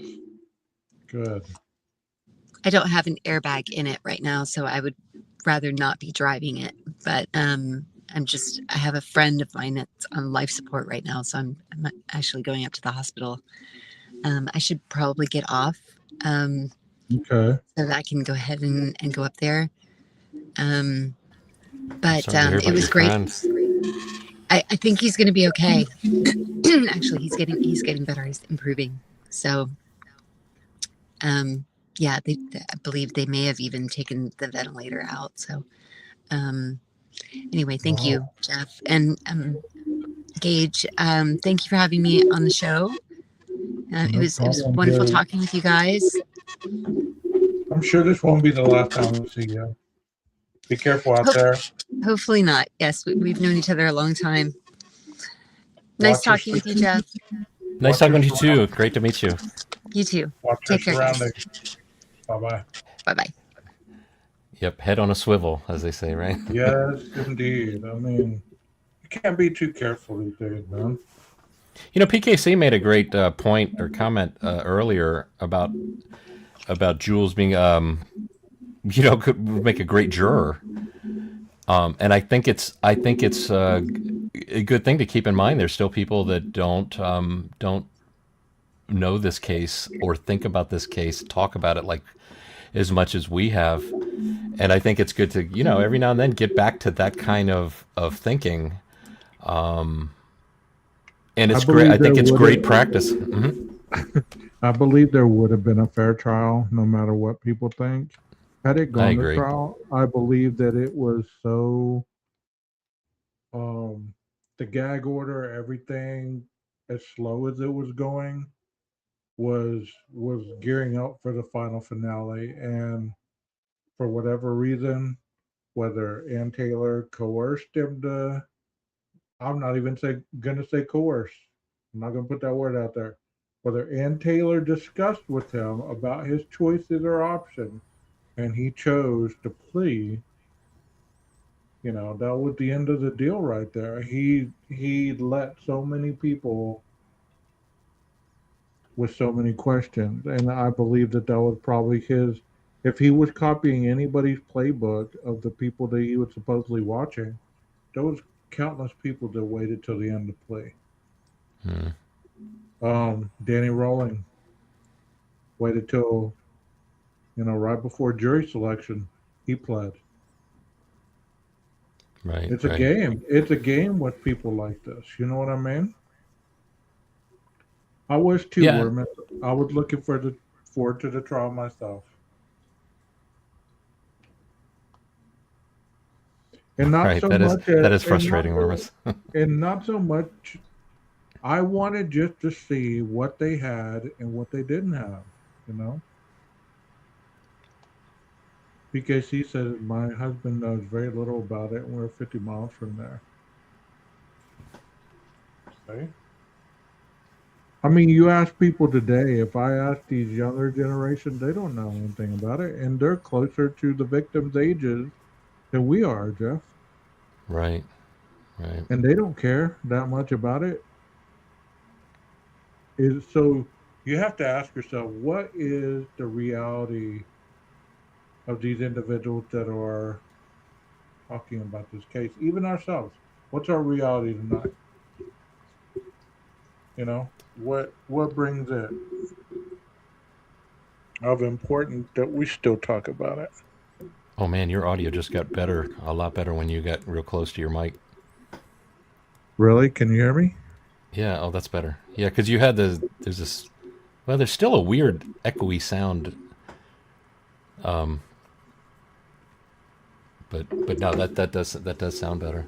But what you're saying, what's our reality for us what's now? our reality? Like, we're discussing this not for or against, but I wouldn't say we're discussing it for justice. Would you? Do you really want to know? I mean, is there still so much confusion in your mind that you really don't believe all that you've been prevalent to as far as the videos or the documents or stuff? Is there still a lot of confusion in your mind about? Well, see, I think if you're like those on the other side where you believe, for whatever reason, that law enforcement is shady, they like to use the word lied or lie, and they say it's lies as if it's proven lies. Where I think somebody that says, well, that person's lying, what they're really truly saying is that based on my interpretation of what I heard them say or what this said in a document, I believe that they could be lying. That would be the more honest way to say it. To come out and say they are lying or we know they have lied, I at that point I don't think your mind is. I mean, your bias is showing. I guess that's what I'm trying to say. And I think as we sit here and discuss this, we are not feeling like there's some huge conspiracy going on, that law enforcement is shady from the start. I mean, I see a bunch of police officers arriving to a scene having no idea the severity of what they're stepping into, and I mean, how many times you've been on the job, not much is going on, and then all of a sudden the job requires you to snap into action right then and right there. Not like after lunch, not like, oh shoot, this is heavy, I gotta make some phone calls first, or I really need a smoke break before I get into this. No, it's go time right now. It's But and also, everything, your training. But also, while you're jumping into go time, think about this.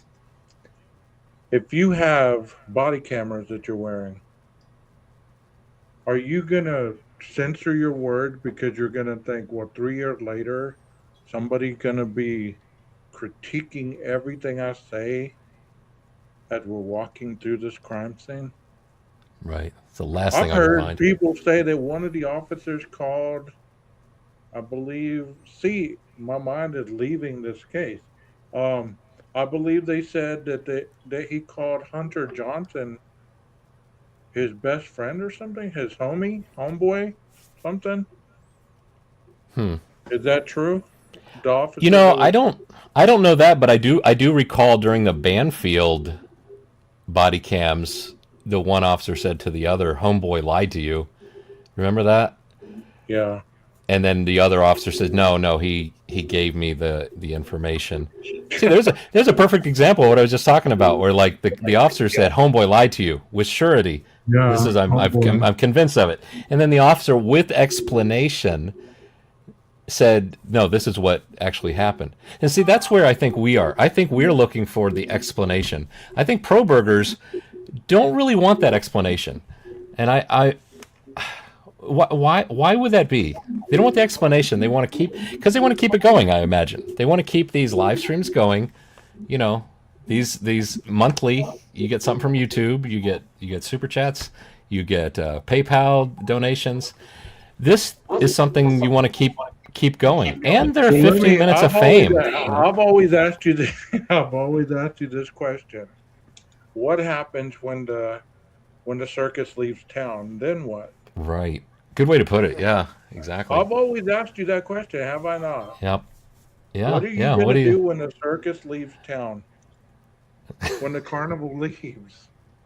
I mean, well, it's like I don't, Brittany J on YouTube. I mean, at any day that I turn on YouTube and look at what's going on live right now, there's always at least 3 channels that are doing nothing but bashing on Brittany J, as if there is never a moment in time where Brittany J has finally done something where they're like, you know what, we forgive her. Let's stop talking about her and bashing her. What? No, they're like they got plans for 2028. They're gonna keep on going. I mean, that situation, I don't even know anything about it, but I know Rico was involved in that, and Taco, some dude named Taco, Uncle Taco. See that? Am I right? Wasn't there a guy named Uncle Taco or something? That sounds familiar, but I'm not sure who. Well, but shoot, people that we know that used to be just part of the Idaho discussion, or yeah, they're just, and apparently those same people, you know who I'm talking about, I think, right? Okay. Yeah, I don't need to mention them, but those same people apparently got into a little legal thing with Brittany J, and it caused them to have to spend thousands of dollars on legal stuff. The thing is like I've always said, there's that Bible verse that says a soft answer turns away wrath, right? Well, when you got 2 sides that are just saying awful things about each other, like a tennis match, and hitting the ball back and forth with vitriol, they really just although I gotta say, it sure seems like Brittany J seems more on just the defending side. She's just doing a show. Everybody else is. So whatever took place to get them into this legal mess, I bet if we were to look at it, you and me, with level heads, that I think believe and can understand that just giving a softer answer rather than just going at somebody, you can probably avoid crap like that. So if you got yourself into crap like that, you might have done something to get yourself into crap like that. Well, think about this. I was thinking about, I signed up to do DoorDash, okay? Mm-hmm. Not because I need income. I would like the extra income to, pay some stuff off. Not that I need to defend why I want to do DoorDash. Can we call you Molly from now on? Or? Yeah, please do. I'm gonna have a little red bag and everything. I was thinking about this while I was contemplating this, and I was thinking to myself, I could go into this as I need to make so much money a day, or I can go into it and be like, oh, I made this amount of money that I didn't have before I even delivered anything. And that's going to be my mentality, because you know what? I need something else to kind of challenge me. And I'm always looking for a challenge. And YouTube is cool, but YouTube is not it. It's not. I like what I'm doing now. The Idaho stuff is kind of played out with me. I just watched it on TikTok just to get some of the I hear 2 or 3 sentences and I'm like, oh my God, that's already been debunked. Mhm. People are talking about tell me what you think about remember Dylan's Facebook post, right? Remember in the beginning? Which one was that? Where she supposedly was talking about what she heard, what she saw, blah, blah, blah. Mm-hmm. I don't remember all the. Well, people are talking about that as if it happened yesterday. Hmm. I could DoorDash on YouTube. Hey, I could DoorDash live, right? Was that oh, did somebody else do that? Oh, yeah. You're talking about my friend T Rev doing Oh, he deliveries like that DoorDashes. live. Yeah, he does it Oh, live on YouTube. hey, you just never know what I'll do. I might do that too. Who Well, I mean, I cares? do Instacart, and even to the point where I got a little tired of all the miles it was putting on my truck, and I was always doing Instacart from Walmart, and I asked about doing the same kind of job, but inside Walmart. As a part-time employee there, and like, what the heck? Why not? And after a Yeah. couple months, you get a 10% discount card for everything and anything at Walmart. And when Christmas comes along, they add an extra 25% during the Christmas seasons, which I just missed. So I just found out actually about that from today. I gave a guy a ride Oh home that wow. this poor guy, man, oh my gosh, he walks with a cane and a limp, and he has this extremely long walk. Now he was waiting at the bus stop, but he said when I gave him a ride home, I said, "You actually walk from here to all the way to Walmart?" Yeah, I do. It's like, oh my gosh. But I tell you what, DoorDash is going to get you a whole lot more exercise than sitting in that chair with a microphone in front of you, and you're going to meet people that you're going to interact with actual real humans face to face, and make somebody's day, make somebody smile, based on something that, it's like That's my expectation, but you know what? Aren't these bags sealed already? I hope they are because I don't want to be blamed for messing I up thought their. I thought you were asking because you like, maybe I want a cup of fries before I take it to them. Well, this one's coming from McDonald's now. Why don't I grab some of these fries on the way? The smell I was need too the strong. 3 I had to have hours. some of those fries. Yeah, there's actually been um, some TikTok that I was viewing, and they caught somebody that was doing that to people. They were canceling the order and stealing these people's food, and they got caught in the parking lot eating these people's wings. Yeah, we had our steaks stolen from. We ordered about like 4 or 5 steaks from Outback Steakhouse, and this dude was so stupid. I mean, I guess he got away with it, I imagine, but he stole the steaks, but he did deliver the bag of iced tea. So he left evidence. If he's a criminal, he left evidence that he was there. I guess he was wanted to make it look like somebody must have stolen it from your doorstep. But then why aren't you answering the phone when we're trying to contact you about this messed up order? And yeah, that's Hey, you know what? He probably took the picture of the whole bag. Got the evidence that he delivered it. Opened up the bag, grabbed the steaks, and drove off. Yep.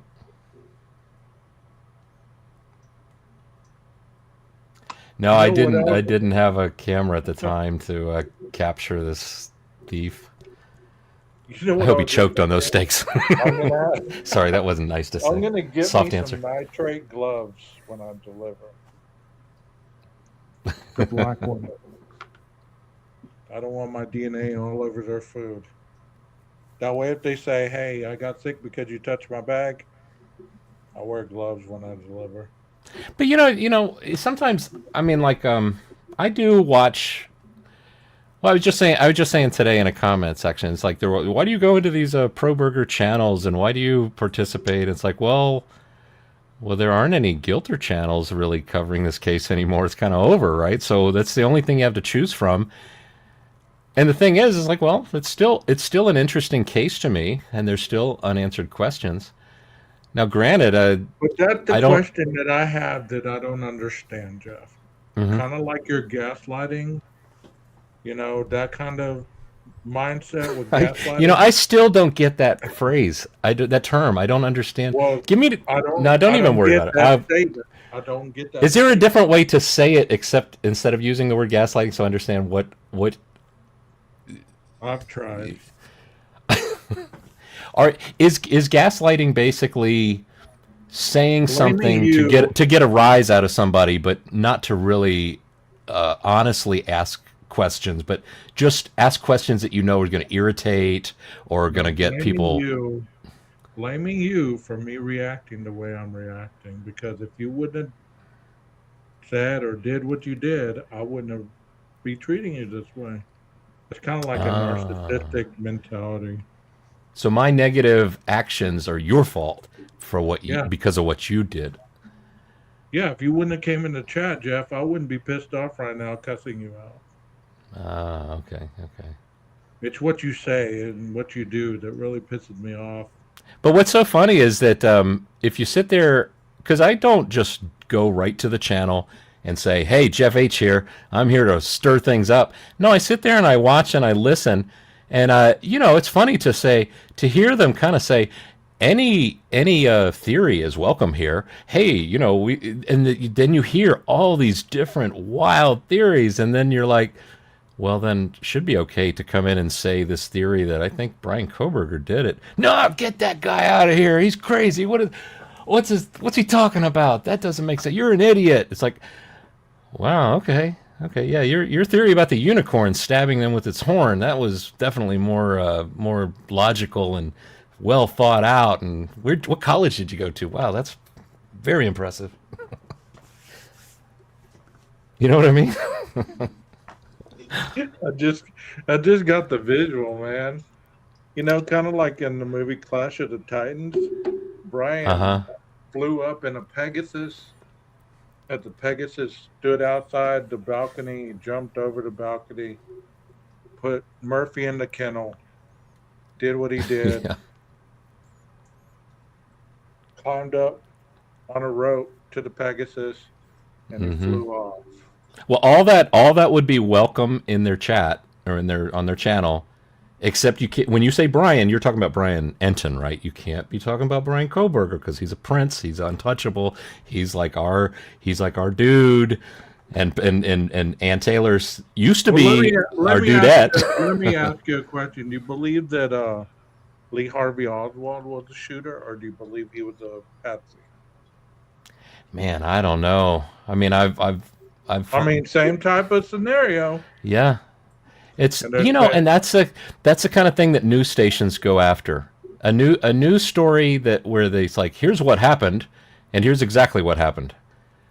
Okay, I guess that's it. Okay, next story. But if you have a story that's like, here's something happened, and some believe this, and some believe that, and we can't prove either, we'll be talking about this story for the next 5 years. You know, it's like, those are the perfect stories, especially if they stir up angst between each other. And I said this the other night because I just got on here and started talking. I said a decade's going to go by and people are still going to be talking about inmate number, whatever the number is, being innocent. And a decade's going to done gone by. We're almost at the 5-year point. You realize that? Wow. We're almost at the 5-year point. And everything that came out of this gag order, people were reacting to it as if it came out yesterday. Yeah. It's been around for 3 years. The defense has seen it. The FBI have seen it. Idaho State Police, Moscow, all the investigators, the forensic teams, everybody involved in the case have seen this. It's not new to them. Imagine being at those offices and getting those emails and those phone calls from people saying, I need to speak to your superior. I got some evidence that's going to clear Brian Koberger. Okay, ma'am, give me your name and your number and what you got. No, I'm not going to tell you what I got. I need to speak to your superior. Well, ma'am, before I patch you through, I need to know exactly what this is about. If you do have some evidence, can you share it with me? I don't need to talk to you. I need to talk to your superior. Blah, blah, blah. Go back and forth, back and forth. At this point in time, that this case has gone 3 years and so many months, do you really believe that anybody is taken serious based on what they're emailing, calling, demanding, any of this stuff? Do you really think that these offices take these people serious, or this is water cooler joke of the day? You know what I mean? Caller of the day. Let me tell you the call that just came through 30 minutes ago. This is what this person was demanding, and they acted like they were somebody special. Yeah, they're special, all right. And everybody starts laughing. Yeah. Wow, WSU Kim is actually starting to get recycled at this point. Jesus, no. Let's go to the back of the rack. Let's go to the back. Let's go to the oldie but goodies. The hits. Let's the hits watch keep coming. this again from the very beginning to see if we missed something. Well, it's like you're saying.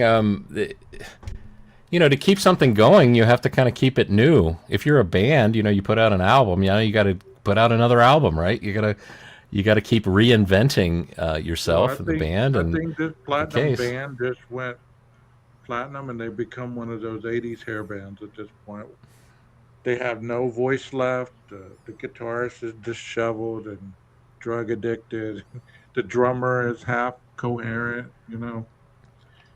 This band is about to break up in so many ways. But I think, what the heck? I guess it gives some people something to do. The thing that is troubling, you could probably say it from both sides. They probably think it's troubling to think that we might say something and somebody might believe our perspective.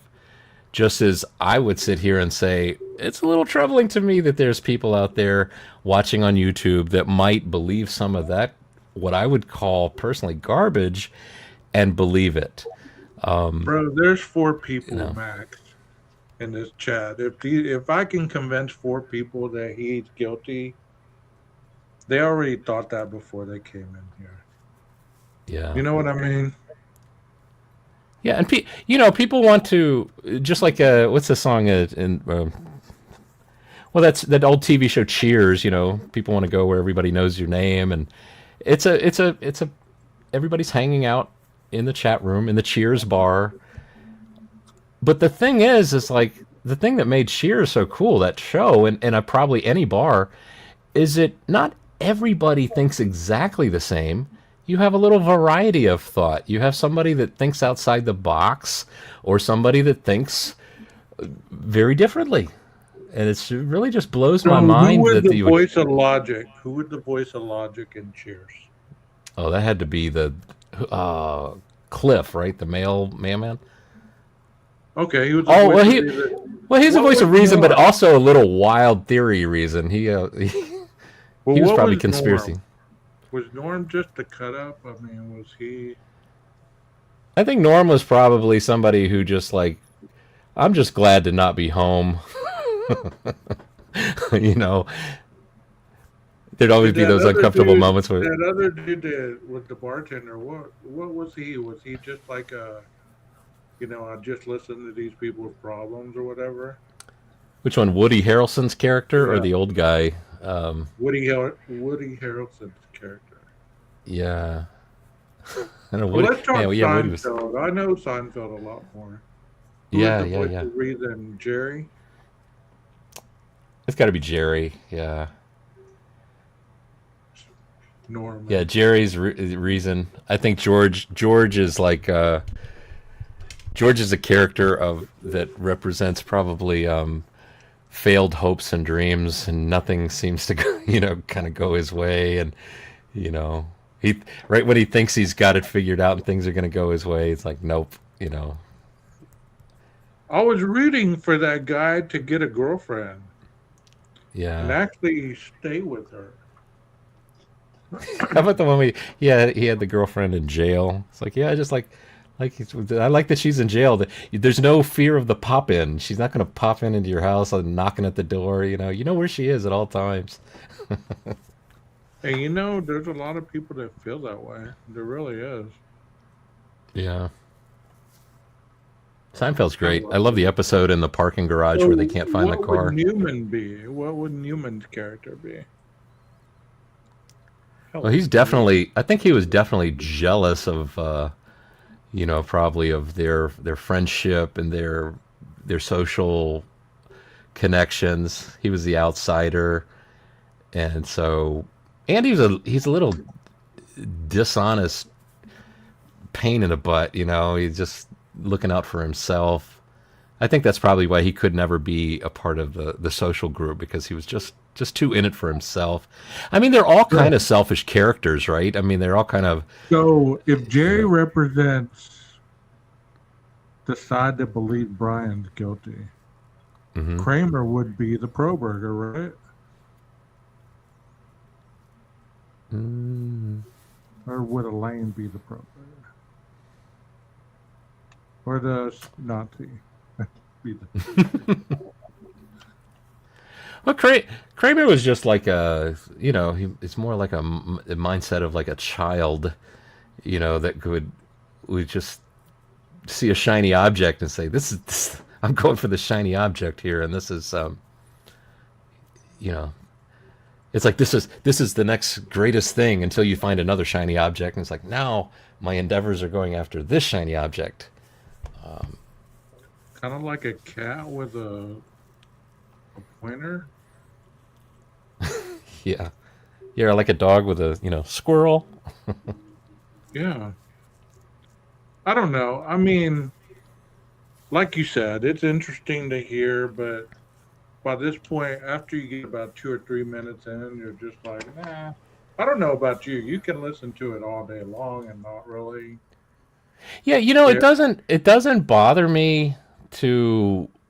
I mean, sometimes I get a little tired when I listen to it and I think, okay, they're just going for stuff that I don't even see a need to discuss. When they start going after stuff and they start talking about, audio evidence and things like that, and they're touching on things that I've worked with audio and video for 30 years. I just can't help but like, okay, I'm going to check this out and listen to see if they're talking as if they know what they're talking about. Because if you come to conclusions based on using methods and tools that you really don't know how to use or know what you're doing with, then of course your conclusions are going to be very unreliable, if not completely, off base and wrong. I mean, when they're talking about, well, I think somebody in the chat tonight when we were listening to, or maybe it was your guest, now how do you say your name again? Your guest, it wasn't Jules. Do I have to say that name? Call her Joy, call her JJ, call her Julius, whatever you want to call her. Let's say JJ. I don't like to say the word name Jules.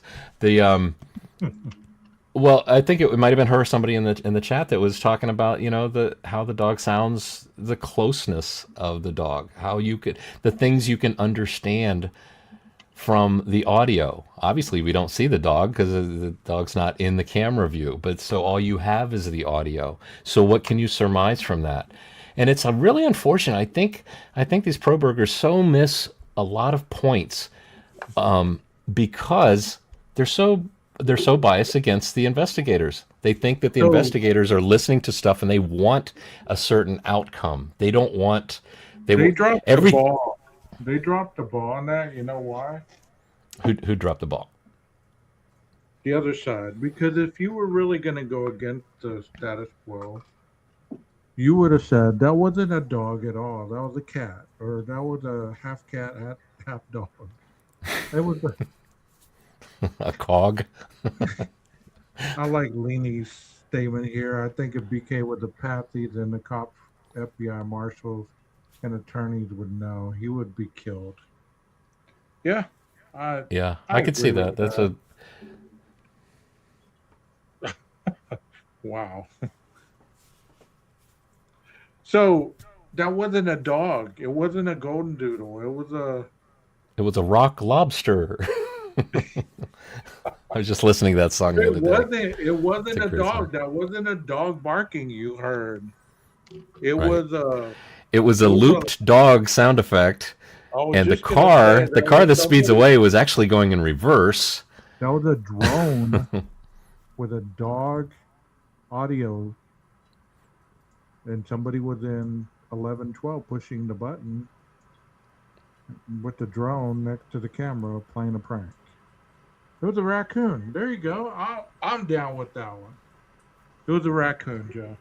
But I think at this point, don't you think that there's some that just cannot look at law enforcement and imagine anything that they've found or anything, without that bias against them? I mean, it's almost like I can't think of a metaphor for it or another situation other than like the way like maybe back in the 50s where the way we would judge somebody of a different skin color. With that bias, you will never ever be able to see that person for the wonderful person they are because you have a bias against their skin color. You know what I mean? So you can't see if the truth is there and the truth isn't in the direction that you're kind of the whole group or hive is going towards. You won't be able to see it because you're so focused on. It's like if anything is possible in a situation, you've taken a chunk of it and you said this percentage we don't even look at that because we are biased against that. It can't be the, Brian is like over there. It's like, dudes, I did it. I'm the one who did it. No, we're not looking at that part. We're not looking at that part. Brian, you shut up. You shut up, Brian. We know it's Brett Payne. Look at his bald head. It's got to be Brett Payne. We don't see a cop who's trying his best and working long hours to try and solve who killed these poor kids. Probably has a kid of his own. Can imagine what he would have gone through if this was his daughter or son. And he's putting in the time, putting in the long hours. He's even so careful that he's only loading one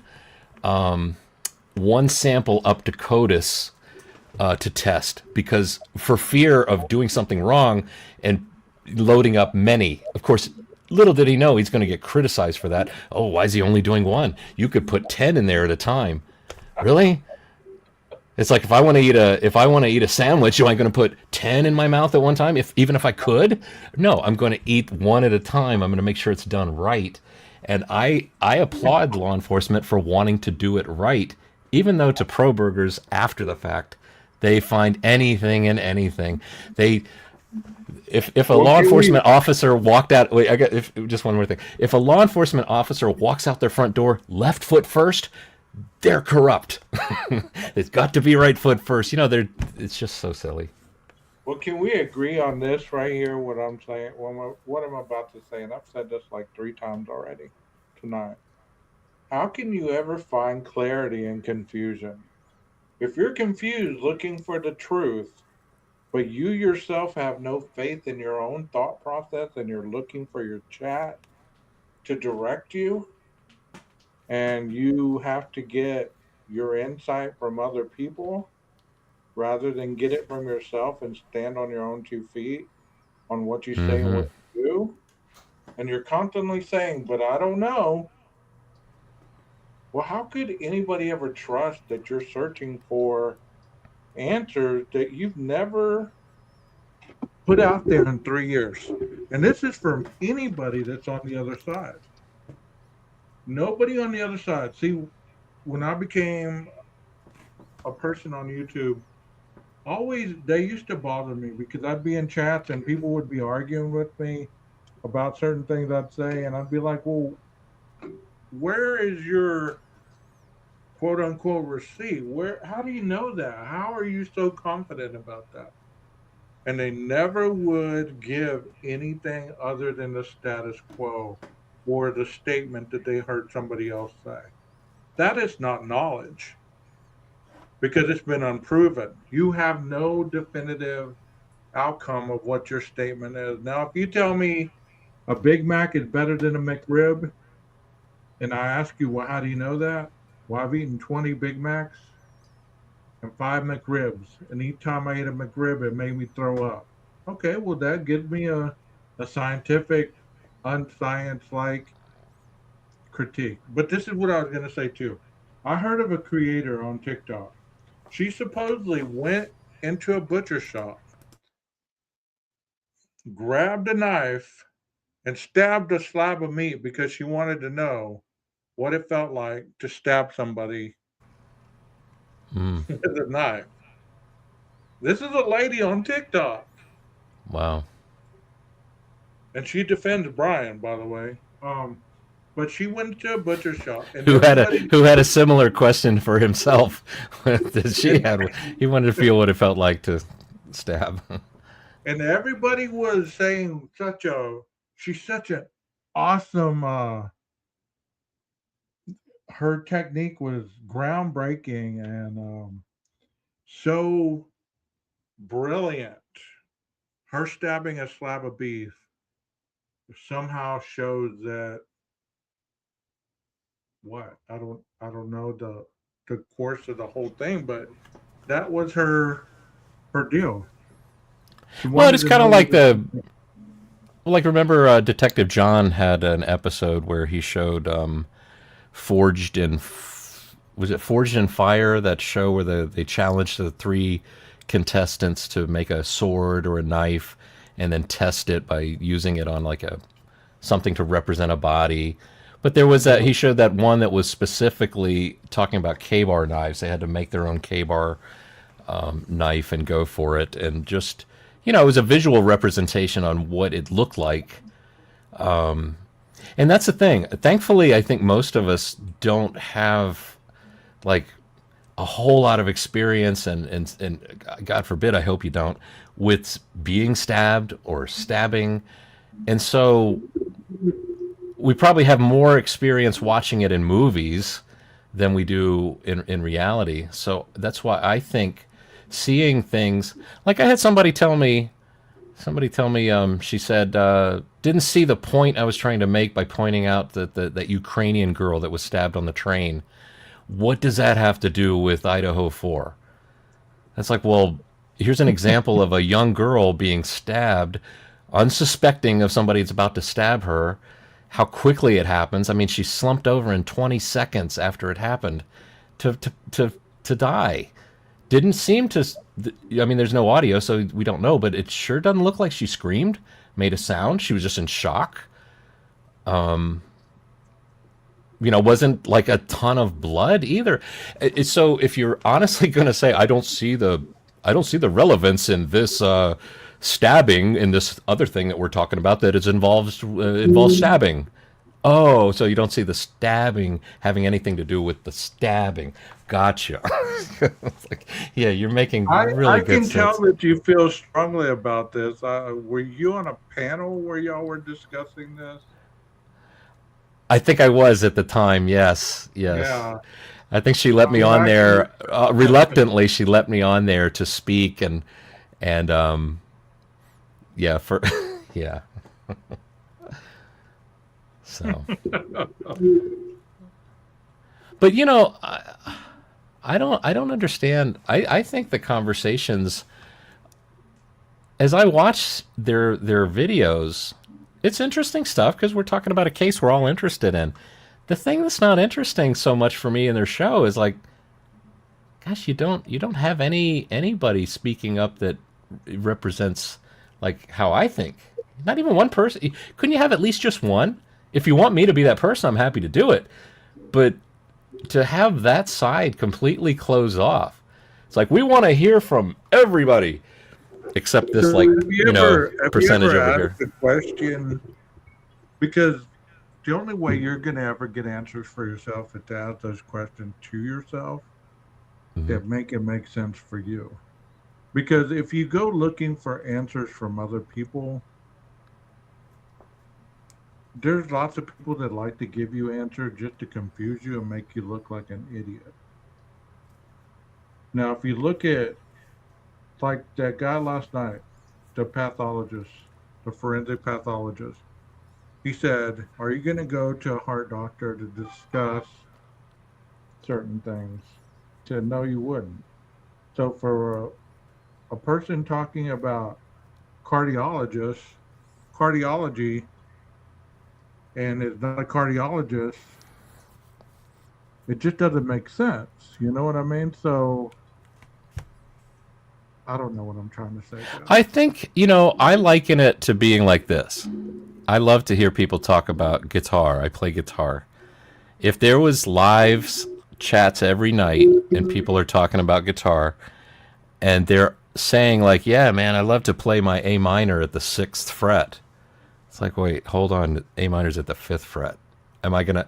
Well, they blocked me, so I can't go on there and tell them it's at the 5th fret, so I guess they're just going to sit here and listen to them talk about how it's at the 6th fret incorrectly. Well, of course, if you tune the guitar, but that's near the here there. So but it's gonna drive you so then what do? You get were wrong.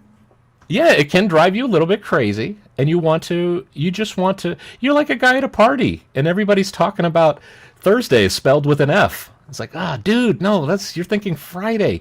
Hey, can I just say one thing? Friday is spelled with an F. No, we in this group we talk about Thursday being And spelled with an F. What happened, Jeff, if they never concede? We did play Freebird the other night for New Year's Eve. Our band actually does Freebird. I never thought I'd play in a band that covers Freebird. No. Answer my question. What happened? What? Say it again. If they never That's okay. conceded? No, that's fine. Is it really though? No, it is. You know why? Because it's very similar to like guitar students that I've had. You might not get some concept today. We might talk about it next week when we get together for a lesson. You still don't quite got it, but you got some other things. Some other things are good. We, keep going. Yeah, we can agree to disagree. The amp, right? I mean, you put it around your neck and the strap on correctly. Way to go. But it might, it could take a long time for somebody to see eye to eye on a concept, or it may never happen, which is fine too. I mean, and actually too, I also enjoy challenging my own thinking by listening to their thinking, and then walking away feeling like, oh my gosh, I'm glad I don't think that way. What would it take to hear? To answer some of those unanswered questions that you're looking to hear. What's it going to take? We got video, we got documents, we have multitudes of photos, we have all kinds of stuff, interviews from the victims, the surviving victims, their friends, all this. What is it going to take till you find that answer that you've been seeking for 3 years?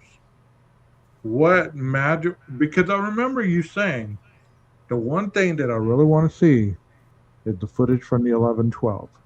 Mm-hmm. So we got that. That didn't change a lot, but it clarified a lot with you. Well, it did confirm that because remember there were so many videos from man, all those old creators that are not even doing any videos right now. But remember the one guy said, that on the 1330 Linda Lane camera, that's a Chrysler or something. Definitely that's a Chrysler going by. Well, just like I thought back then, it's like, man, if we just had the light bulb camera at 1112, we would know for sure. Now we see the Elantra come in, and we see it go by the 1330 Linda Lane camera. So it's like we got confirmation on things. But this is really like a game of Clue. You ever play that game Clue?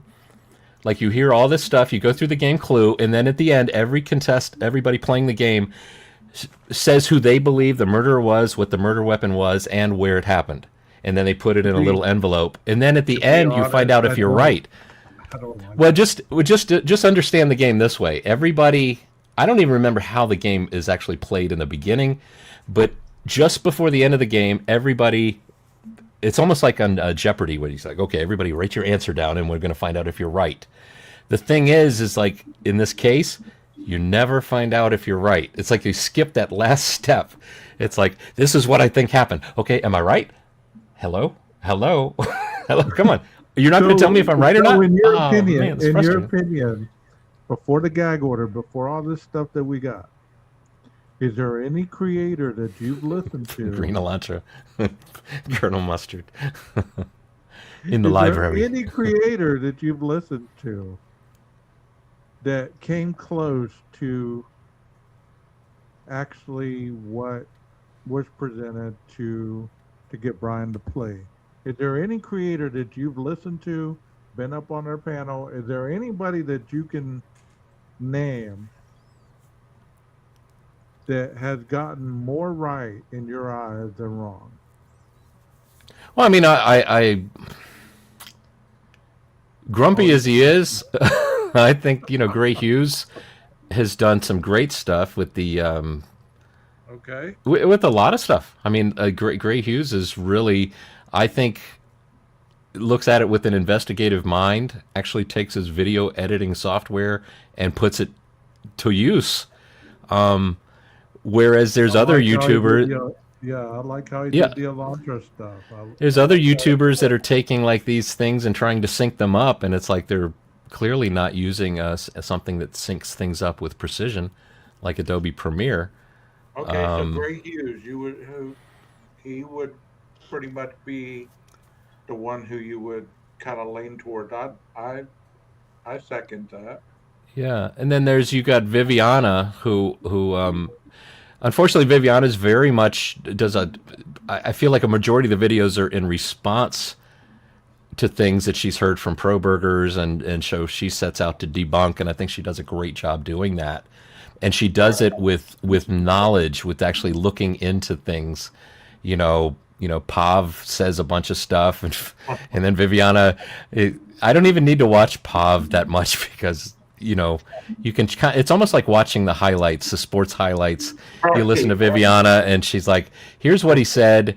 Here's the obvious answer that took 5 minutes to find, if that much, And here it is. I'm actually showing it to you. I'm showing you this so stuff. How about on the other side? Because we got to be fair. There's probably been some other people on the other side, even though they don't totally agree that Brian is totally guilty. They kind of believe he was involved. Is there anybody on the other side that you would say, you know what, they were pretty close, except they didn't put Brian in there? Well, I have respect for Typically Unique because I think I really feel like she's honestly going through everything to try and figure things out. And I think it's awesome. I miss watching the shows where her and her husband would debate because he thinks Brian's guilty. She thinks he's leans towards him being innocent. I thought that was wonderful. I think she basically demonstrated for YouTubers out there, the pro burgers, how it's supposed to be done. It's ironic that she's on channels now that unfortunately block. Yeah. Like her husband. I bet her husband probably isn't allowed to be on a lot of the shows that she's on, unfortunately. I bet he wouldn't either. No. Yeah, he wouldn't be welcomed. He would be like, no, it's almost like saying this is a whites only lunch counter, or you got to sit at the back of the bus. It's like, come on. Don't fear like a different opinion. It won't bite you. It won't cause cancer. And you might be able to actually see as a pro burger if you can articulate your argument against this guilter that has, obviously has an opinion for a reason. They're clearly gonna think, well, the only reason you have that opinion is mainstream media, and you must be a Fed. How much are you getting paid to think like that or to say those things you're saying? It's like, really? You can't understand that somebody can come to a different conclusion than you. Is that how you treat everything in your entire life? It's like that guy went through a red light. You go through red lights, and you got green and red. I think they're different. They're opposite of what most people. Wouldn't it be fair to say that Brian Koberger is the ultimate guilter? And that he pled guilty, and yeah. Yes, wouldn't it be fair to say that he's the ultimate guilter? Well, what did Walt say? I love this. You know it's bad when you can't even believe the guy who did it, admitting to it, and then not even believing him. Even Ann Taylor believed it, I think, and we've talked about this before, but I think Ann Taylor knew he was the one that did it for a long time. I think that's why just in the beginning she was just so focused on, well, let's just at least get the death penalty thrown out. That's the best we're going to be able to do. Let's get this man a fair trial. Let's work on the semantics of if he does plead, there will be no grounds for an appeal. Yeah. I'm just stuck, and I've always been stuck on this. I would never want to admit to something that I did not do. Never. Right. That is something that you could kill me. I guess that goes along with my faith, because I'm prepared to die for my faith. Mm-hmm. You know, not that I want to, not that I hope it ever happens, but if I have to, I'll do it. And there's no way that I would admit to doing this if I didn't do it. So then our conclusion is that he's admitting to doing it because he did it. But now, thinking like a pro burger, they would say, well, maybe it's not your life that's threatened. Maybe it's your family's life that's threatened. He It's like, wasn't well, that wouldn't... close. Look, he wasn't that close to his family if he wouldn't have moved so far away from them. Yeah. And I think it would be better to,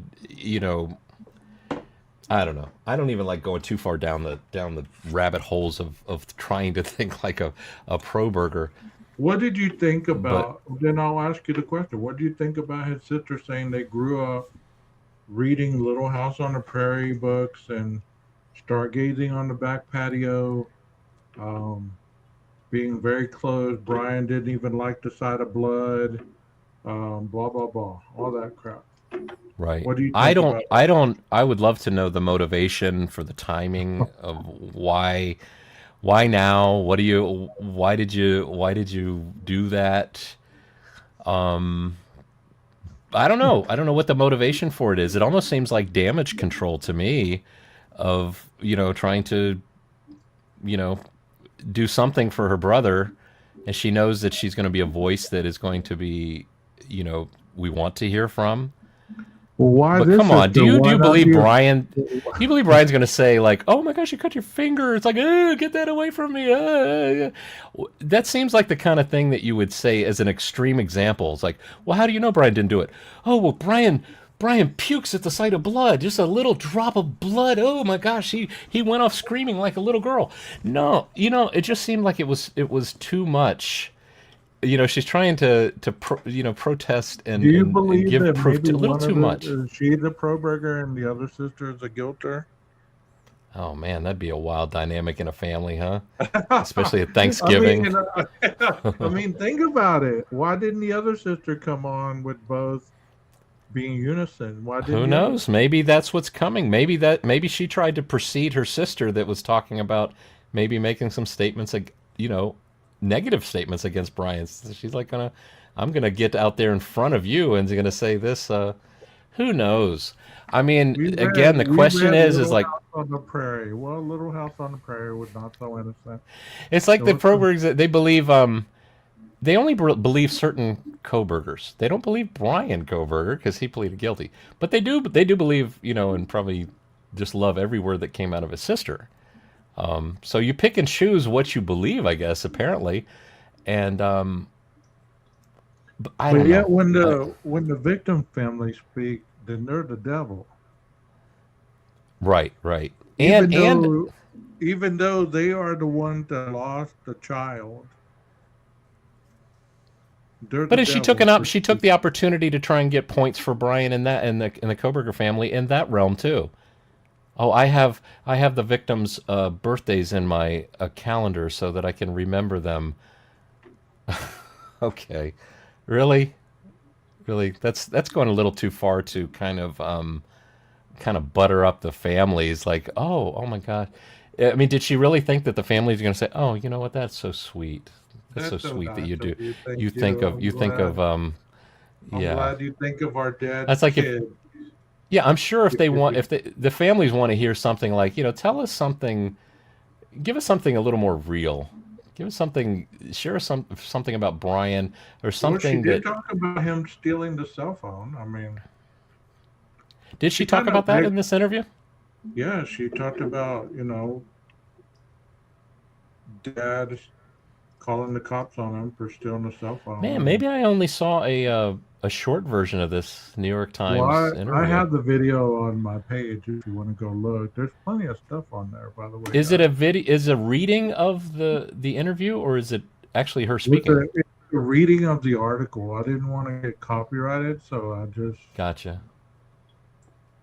it's Yeah. the actual AI reading of the article. I mean, I'm not. I mean that family obviously has been through. It hasn't been easy for them, and I can understand. Maybe she wanted to say it's like, it's easier for them than it is for the Idaho 4 families. like I've always often said, I mean, But their when this is all hearts said and beat stopped done, that day. when this is all said and done, it's not a competition. No, You know, no. it's not a competition. It's not this family's grieving more than this family. I mean, I'm sure somewhere, somehow, the Kobergers knew that this would be a possibility. I mean, come on. She Yeah. thought enough to call her brother to tell him to be careful because there's a killer on the loose. While the other sister's probably like, yeah, it's probably him. You know what I mean? Like Right. that Right. that just makes me think like that. It's like, where was the other sister? How come she didn't stand in unison? My brother Right. would be right there. We believe the same way and we're And defending the family. maybe at some point Dad will come out and say something about, well, there was this one conversation we had on that long drive all the way across the country, or there was this I one doubt thing it. that Brian did. You know, I mean, maybe this is the first of some comments that will come out from the Koberger family. It may have just been, they may have just done it to test to see what the reaction would be. It's like kind of like what's his She name, didn't even Jeremy. use her. She didn't even use her real name. Like she used Mel. I had to go back and look. Which sister is named Mel? I mean, it didn't hit me that it was Melissa. Right. You know what I mean? Well, but maybe that's what she goes by is just Mel. I mean, are you saying she was trying to hide her identity? I I don't think don't she was. know. I don't know. Like, do you go by Jeffrey or do you go, Jeff? Is Jeff the something that you've gone by your whole life, or do you go by the quote I would unquote just like, government name? yeah. Well, like I was talking about the part-time job at Walmart, it was my name tag was initially Jeffrey, and then when people started calling me Jeffrey, I thought that's just nobody ever calls me Jeffrey, except for when I was a kid and I was in trouble. My mom would say Jeffrey, maybe that I'm not even sure is a real memory. I don't know if she ever But you did, but get what I'm saying? It's like, she mentioned her other sister, but she said when, she made that slasher film, and that was all she mentioned about the other sister. She damn, didn't that's in the mention, interview too. yes, I clearly have only heard the short version of that yeah, interview. I've got to go. Wow. yeah, Okay. go look it up on my page. The whole long interview's in there. Okay. Yeah. Well, then I don't want to say too much in judgment of it because if I haven't heard all of it, then Yeah, I was just kind of like, okay, well, obviously there's no unison there. Probably your sister's pissed off because she lost her job and behind your brother that you're taking up for. Now, mhm. it would be a sibling thing. Like, let's say that, there's two sisters, Brian's the youngest, right? So it would be like, how dare you always defend Brian, blah, blah, blah. You know he's a weirdo. You know he took your phone, blah, blah, blah, all this stuff. I bet there's a little bit of division there. What's interesting too. It's too bad she didn't go into why she lost her job. I mean, I've Well, heard she things did. like that. She No, did. but why? But the real reason why she lost her job, I'd be Well, she interested to said hear. because people were inquiring to her employer about her. Right. So they were basically flooding the phone lines and disrupting the ability to Yeah, do the job that they are yeah. doing as a business. I guess. Yeah. I mean, I can understand that. We got to It's let almost you like. go. We got to let you go. Your brother's a psychopath. I mean, But I mean, can't if even fillet, if the what if the can't business fillet a was? fish, but he can fillet four people. I mean, come on. I mean, if the business was a clinic for people that had very sensitive lungs, and then your brother in the same situation, that's where she works perhaps, and now news trucks are outside with their trucks idling, their fumes from their trucks. Just that alone, they say we can't. I'm sorry, we can't have this. Confidentiality. You know what I mean? It's They affecting the got they business too got their much. little media hat on, with the media T-shirt. But yeah, no, that's interesting. I'll have to definitely look into that. You said it's on your page. I'll look at that. Yeah, yeah, it's on my page. I think it got like. I mean, I dropped it at like 5 in the morning because I saw it early on. I thought, man, this will get some some legs. Yeah, I don't see notifications like I wish I did for for your channel and for a lot of other a lot of other stuff. I I see think plenty of after notifications for stuff I'm not that interested in. I think a lot of times you got to go back and re-hit the bell because I have Turn to it do off. it Turn from it. I have to do it from time to time myself, and I test it out just to see if it sends notifications. And I got a notification the other day, and it was days later. Like, what the hell? I don't know. YouTube's weird. I'm no longer monetized. I'm over the monetization. You're no It's longer more, monetized. Why?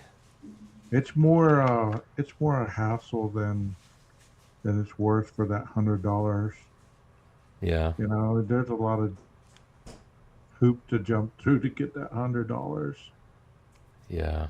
I feel like I'm pimping myself out to YouTube, and I'm working And harder. And I'm working imagine harder than they're paying me.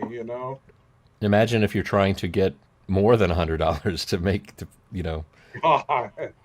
what would you do to, it's like what would you do for a Klondike bar? Like what Yeah, would you what do for would you do? I mean, this is 3 hours already, and anytime 3 hours was, if anybody views it for, I don't know, 10 minutes or so, that's 10 minutes of ad time. So now YouTube is getting the whole 3 hours worth of ad revenue that this generates, which I'm okay with that. I don't care. Right. I'm going to be a dasher. On Dasher, on Donner, on Blitzen. I'm not even ashamed to say that. If people make fun of me, I don't give a shit. At least I'm out getting it. I'm Right. not, begging for it or, faking illnesses and whatever to get money. I'm not doing that on YouTube. I mean, and I assume that DoorDash operates in the same way that you get that money the same day that you do Yeah. the job, right? That's not Yeah. something you can say about many jobs. So Yeah, YouTube, you have to wait a whole freaking month to get paid from. say what? It may have taken you 3 months to get to the 100, and then whatever after that you keep, right? So it could be 3 months before you even get a check. I don't know how these people that do it for a living, I don't know how they make any money whatsoever, unless you're over, a million or at least 500,000 people. You know what I'm saying? Sorry, I had to step away for just Have a you second been there. summoned? No, but I do need to go to bed. I actually have to get up in You work 4 tomorrow? hours and 15 minutes. 4 hours and 10 minutes now. You work tomorrow? Yeah, working tomorrow. All right, cool. But I'm gonna try out the DoorDash probably Friday, Saturday, and Sunday. See what. are you going to go live doing it? Probably not. Probably not. Yeah. I don't I think mean, it's I worry about T-Rev doing that because he's going live, he's driving, he's looking at the chat. I think it's a little risky. I don't want to see him get in an accident. I mean, I think he's doing a pretty good job of it. It doesn't look like he's swerving off the road or anything, but I think the possibility is just it's a little unsafe. I'd be a little concerned too that if you accidentally said or showed something with that revealed kind of like doxing your customer, with the Yeah. address or what they ordered. Because how do you know you're going live and then you reveal something to some nut that's out there watching your show, and then they say, "Oh, I got the address of the person. I know they ordered this on a Thursday, and they seem to do it every Thursday. So that Thursday morning, I'm going to call and say, hey, this is Roy Rogers, or this is McDonald's, and just wanted to let you know that we've got somebody coming over. We appreciate you ordering every Thursday. They're going to be at your doorstep. Yes, they're going to be dressed as a UPS delivery guy, but just trust him. Just open the door for him, that kind of thing." Right. So, I don't know, man. I don't think T-Rev's not homeless. I don't believe. I think he's just doing it to. I thought last I heard him, I heard he was working towards maybe the definition of homeless is which you'd got to depend on or figure out. But I think he was working on I thought he had a home with one of his kids staying with him, and he was trying to get the second kid to be with Yeah. him. T-Rev's a good guy. Any I like T-Rev. hustle that is legal, go get your bag, man. I mean, even the people that do this full time on here, I don't give a shit about your. Like I told one of them, I don't give a shit about true crime really, as far as a genre on what people push true crime to be on this channel. Mine isn't true crime; it's totally different. And I told them I don't care about your channel, and I don't care about you. You know. Yeah. Well, I better get off here too, Jeff. Thank you so much for being on here. Sure, 12. My pleasure. Good to see you, Walt, and whoever's still here. Yeah, the other two people. Thank you, PKC, for keeping getting me the soda money that that your contribution of being here did. No, I don't do this for money. I do it because I enjoy the camaraderie. Hey, let me ask you a question though. Does Walt spelling his name like that bug you?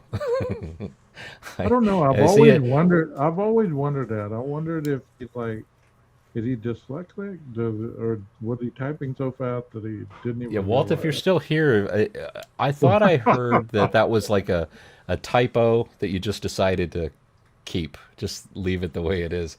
But I can't help but look at the name and say, Walat, like splat. Walat, yeah. Walat.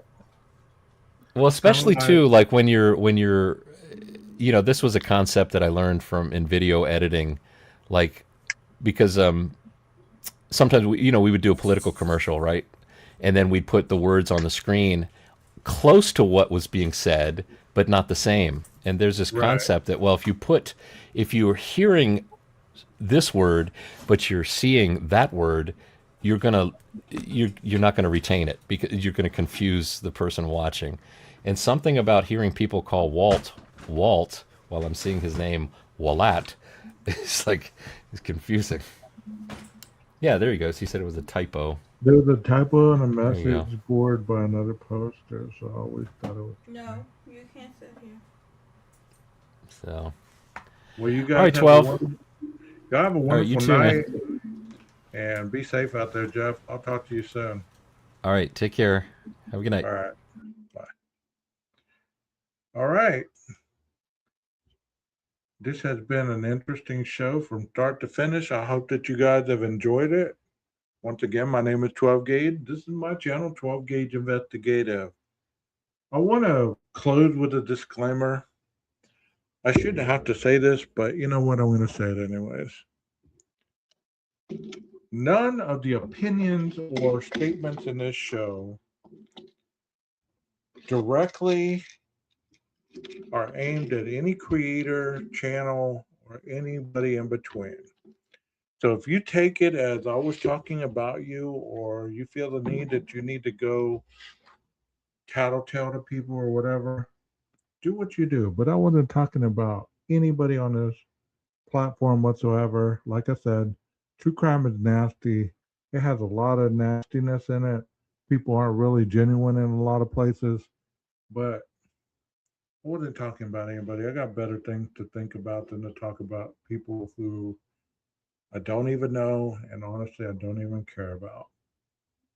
So I want to say that, and in doing so, Maestro, cue that music.